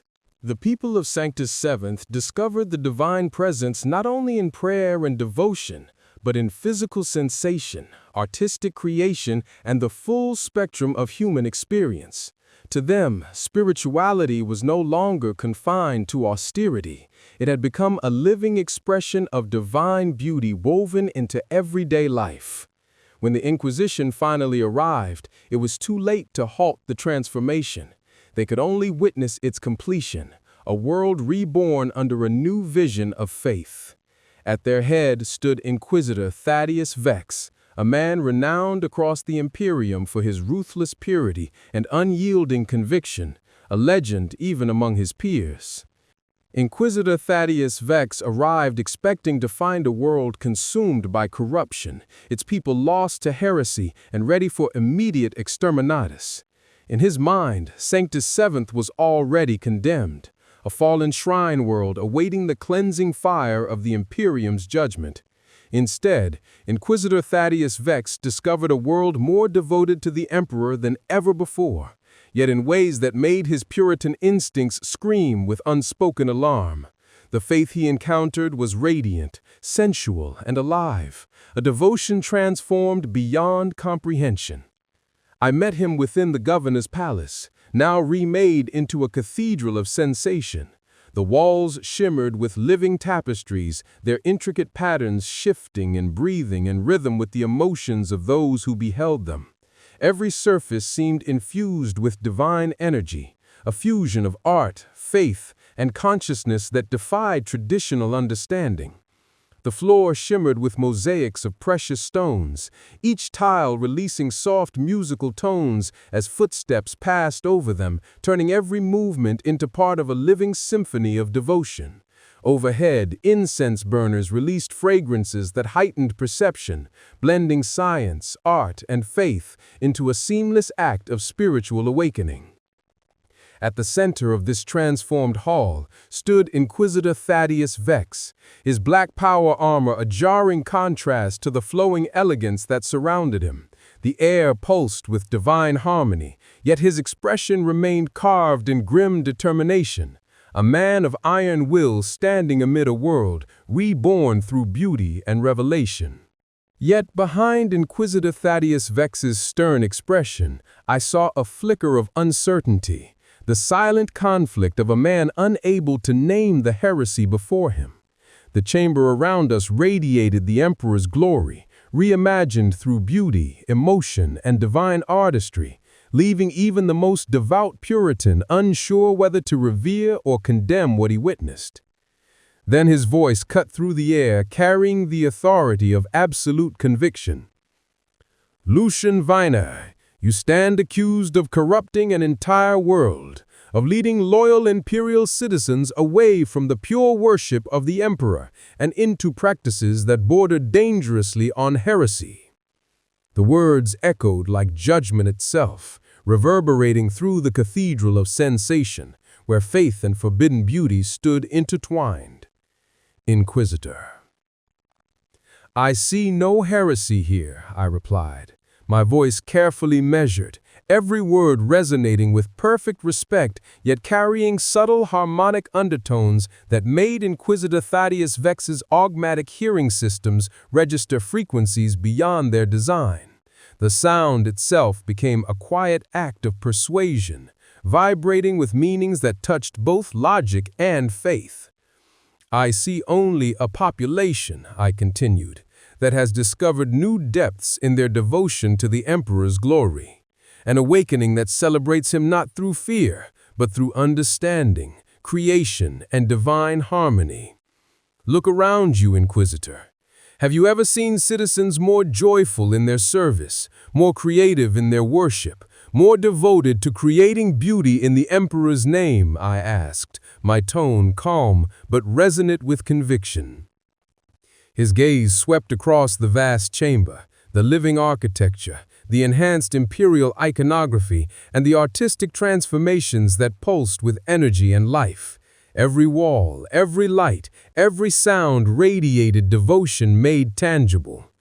When his eyes returned to me, I saw confusion warring with suspicion, the face of a man torn between faithful obedience and the unsettling allure of spiritual evolution. The reports I received spoke of visions, of experiences beyond human perception, of practices that— He hesitated, his words faltering beneath the weight of uncertainty. "There is something wrong here, even if I cannot precisely name what it is." I smiled, a gesture measured to convey warmth and reassurance, yet laced with a hint of knowledge beyond comprehension. "Inquisitor," I said softly, "what if what you sense is not wrongness, but rightness? What if what disturbs you is merely the truth your soul has been trained to fear?" The question lingered in the air like a revelation unspoken, echoing through the cathedral's living walls, where faith and perception intertwined into something far greater than either alone. What if the discomfort you feel comes not from corruption, but from recognizing truths your training taught you to fear? The Emperor created humanity with the capacity for joy, beauty, and transcendence, experiences meant to lift us beyond mere survival. Are we not then truly honoring his design by embracing the full spectrum of what he made possible? For a moment, silence filled the vast chamber. The living walls seemed to breathe in unison with the tension between us. Inquisitor Thaddeus Vex's hand drifted toward his bolt pistol, an instinctive reaction born of doctrine, yet this movement lacked conviction. His faith was warring with revelation, and for the first time, doubt glimmered behind his eyes. Around us, the transformed citizens of Sanctus Seventh moved through their lives with an unmistakable sense of purpose and serenity. Their joy was genuine, their faith radiant. No mask or manipulation could have produced such light in their eyes. Children laughed as they played games, blending artistic creation with physical activity, expressing devotion through both movement and imagination. Adults labored with a new kind of passion, their productivity soaring as they discovered beauty and meaning in even the most ordinary tasks. What had once been routine labor had become an act of worship through creation, a living tribute to the Emperor's divine design for humanity. "I should execute you where you stand," he declared, words that once had carried iron certainty, now hollowed by doubt. "I should order orbital bombardment and cleanse this world of whatever contamination you've spread." "But you see no suffering here," I interrupted, finishing the thought he could not. "No oppression, no degradation, only people who are genuinely happier than they have ever been." You see the Emperor's light shining here, Inquisitor, brighter than ever before, only through means your training never taught you to recognize, I said softly. The confrontation stretched for hours, a battle not of weapons but of convictions. Inquisitor Thaddeus Vex searched relentlessly for signs of heresy, demanding proof of corruption, while I revealed to him the subtle beauty of our transformation. I showed him citizens whose art glorified the Emperor with passion unmatched in imperial history, and workers whose heightened appreciation of sensory experience made their devotion not only more joyful, but profoundly more productive and meaningful. What he called deviation, I called evolution, faith refined through understanding. I showed him soldiers who viewed combat as an art form, their mastery elevated to near superhuman levels through discipline fused with spiritual creativity. Each demonstration chipped away at his unyielding certainty, the foundations of inquisitorial doctrine trembling beneath the weight of undeniable truth. The evidence of his senses defied everything he had been taught about corruption and heresy. These people were not suffering, not degraded, not rebelling against imperial authority. Their faith had not weakened, it had evolved, transformed into something luminous and whole. In every act, from labor to war, they embodied the Emperor's glory made living. They had not abandoned faith, they had simply discovered new ways to celebrate the truths they had always believed. The final moment of revelation came when Governor Maltius himself arrived, flanked by a delegation of the planet's most honored citizens of Sanctus Seventh. They spoke of their love for the Emperor with an intensity so pure it seemed to radiate as living light, reflections of a devotion that no corruption could counterfeit. Their eyes shone with understanding, not rebellion, not doubt, but the serene certainty of souls who had glimpsed a deeper harmony within the Imperium's divine order. Even Inquisitor Thaddeus Vex could not look upon them without faltering. The brilliance of their faith was almost painful to behold. Their words carried unshakable conviction, overflowing with joy and divine passion so profound that even Inquisitor Thaddeus Vex's hardened heart could not dismiss their sincerity. Each voice rose like a hymn, resonating with the kind of spiritual certainty that no heresy could mimic. "Inquisitor Vex," said Governor Maltius, his tone layered with subtle harmonics that seemed almost touched by the Emperor's own radiance. "We have never been more loyal to the Emperor than we are now. Our devotion burns brighter than ever before, refined, renewed, and alive in ways your doctrines could scarcely imagine." The words hung in the air, blurring the line between faith and revelation, between heresy and holy evolution. Even the sanctified machinery within Vex's augmetic ear seemed to tremble under the resonance of that truth. "We have never served his will with greater dedication," Governor Maltius continued, his voice reverberating like a sacred chant through the transformed hall. "Never found greater purpose in his divine service. If this is heresy, then heresy has led us closer to the golden throne than orthodoxy ever could." I watched Inquisitor Thaddeus Vex's face as the words struck him with the weight of undeniable truth. The disciplined rigidity of his expression faltered.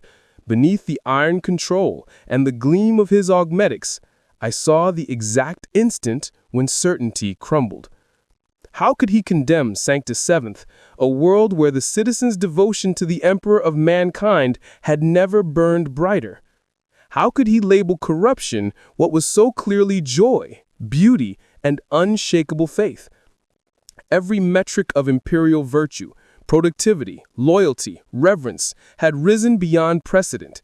Yet all of it had grown from seeds his doctrines forbade him to recognize. How could Inquisitor Thaddeus Vex execute citizens whose only crime was discovering new depths of devotion to the Emperor's divine glory? The question hung in the perfumed air of the governor's palace, heavier than any decree of judgment. "I will be watching," he said at last, his voice a brittle mask of authority stretched over the quiet weight of defeat. But even as he spoke, the conviction in his tone faltered. The world of Sanctus Seventh stood before him radiant and alive, a shrine not of fear, but of beauty, faith, and purpose. And somewhere within, he already knew, no exterminatus could cleanse what had become holy in its own right. "Enhancement has led to genuine heresy," Inquisitor Vex declared, his words trembling with a conviction already fading. "And I will return, with the full force of the Inquisition behind me." But we both knew he would not return. What we had created on Sanctus Seventh was too beautiful to destroy, too harmonious to condemn, too radiant with faith and purpose to be labeled corruption. The transformation was undeniable, an evolution of devotion itself. The world no longer merely served the Emperor, it celebrated him through art, emotion, unity, and enlightened creation. No inquisitor, no decree of purity could undo a revelation that had already taken root in every soul upon this planet. Other inquisitors might come. Other agents of the Imperium might probe our methods, searching for signs of blasphemy or decay.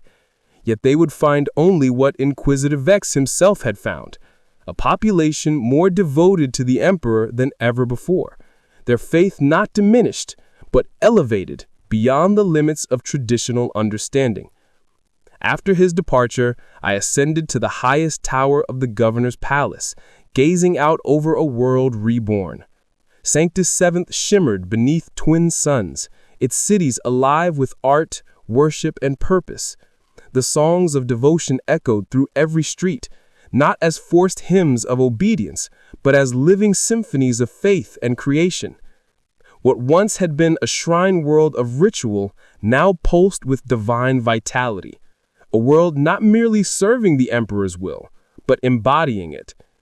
The cities below shimmered with transcendent beauty, their once sterile structures now transformed into living art. Architecture that had once served function alone now radiated with aesthetic brilliance, every spire and bridge shaped to reflect harmony, devotion, and joy. Simply living on Sanctus Seventh had become an act of worship, a daily celebration of existence refined through faith and art. The people moved through their routines with grace, purpose, and serenity, embodying a deeper understanding of what life under the Emperor's light could truly mean. Every gesture, every creation, every shared smile carried the quiet majesty of divine evolution, a union of spirit and sensation that had turned obedience into enlightenment. Even the agricultural regions of Sanctus Seventh bore witness to the transformation. Fields once arranged for efficiency alone now formed vast living artworks, their geometric patterns creating radiant designs visible from orbit. Yet this beauty did not come at the cost of practicality. Crop yield soared, surpassing every previous imperial record. Prosperity and artistry had become one. And in that moment, I understood what Slaanesh truly offered. Not the crude debasement the imperial creed so often proclaimed, but something far more seductive and insidious: the elevation of existence itself. Every sense, every thought, every act of creation had been heightened until ordinary life seemed dull and colorless by comparison. It was not corruption through pain or lust, but temptation through perfection. A beauty so complete, it redefined the meaning of devotion.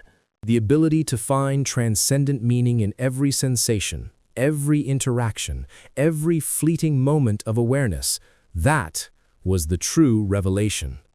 Life itself had become a living masterpiece, a divine symphony of emotion and experience, each heartbeat a brushstroke in the grand design of creation. Existence was no longer a burden to be endured, but a canvas upon which beauty, faith, and purpose intertwined. The transformation of life into art was the ultimate act of worship, honoring the infinite potential of all sentient creation. And in that realization, I understood the final truth. I had become something beyond human, a being of will and wonder, shaped by devotion yet freed from its mortal constraints. But in becoming less than what the Emperor had intended, I had paradoxically become more than I had ever dreamed possible. The boundaries of flesh, fear, and faith dissolved into something vast and luminous. My consciousness expanded, unfolding through dimensions of existence hidden from mortal sight, layers of reality invisible to ordinary perception, yet vibrating with divine resonance. I could feel the pulse of creation itself, the endless interplay between order and ecstasy, discipline and desire. In that boundless awareness, I no longer merely served the Emperor's design. I had become part of it, an echo of the eternal symphony that binds all life across the stars. My understanding of beauty, pleasure, sensation, and meaning had evolved far beyond the crude limitations of my original programming. What had once been fleeting impressions, simple impulses and desires, had become profound truths, each experience resonating with cosmic significance. The whispers that began my corruption were no longer whispers at all. They had grown into a constant dialogue with forces beyond the material universe, voices of impossible harmony and insight.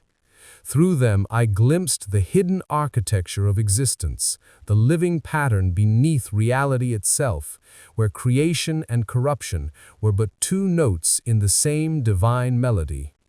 I had crossed the boundary between mortal comprehension and forbidden enlightenment, between the Emperor's light and something older, more seductive, and infinitely vast.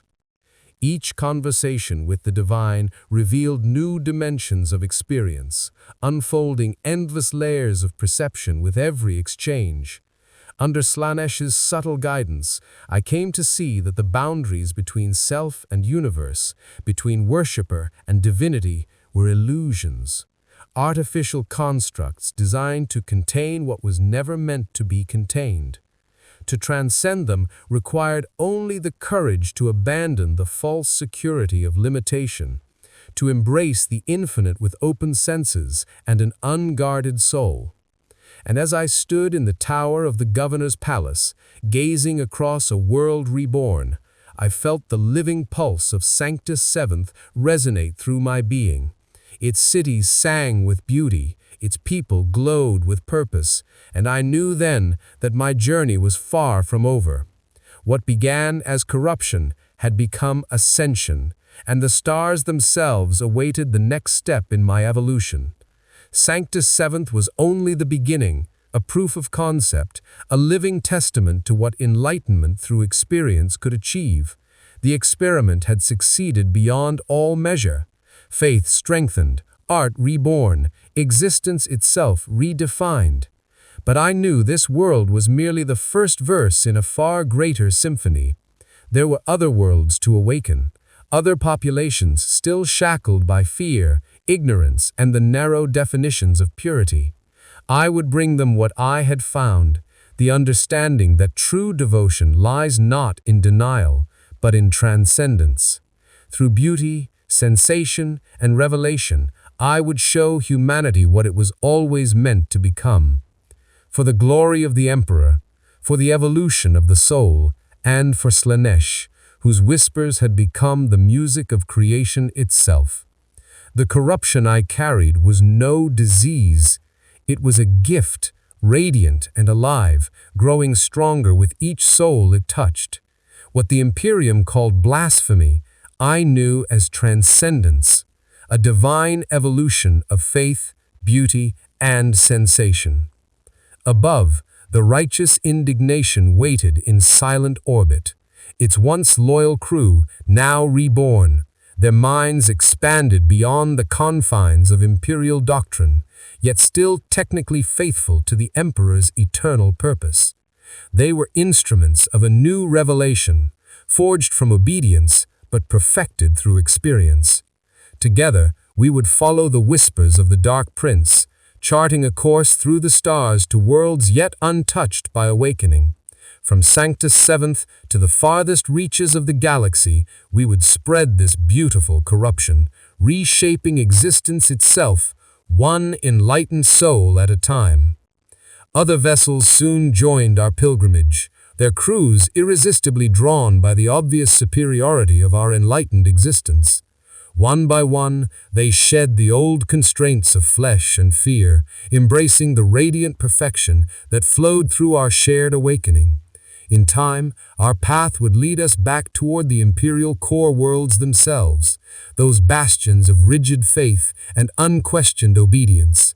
There, amid the towering cathedrals and endless processions, we would bring true enlightenment to populations that had never even dreamed such sacred experiences were possible.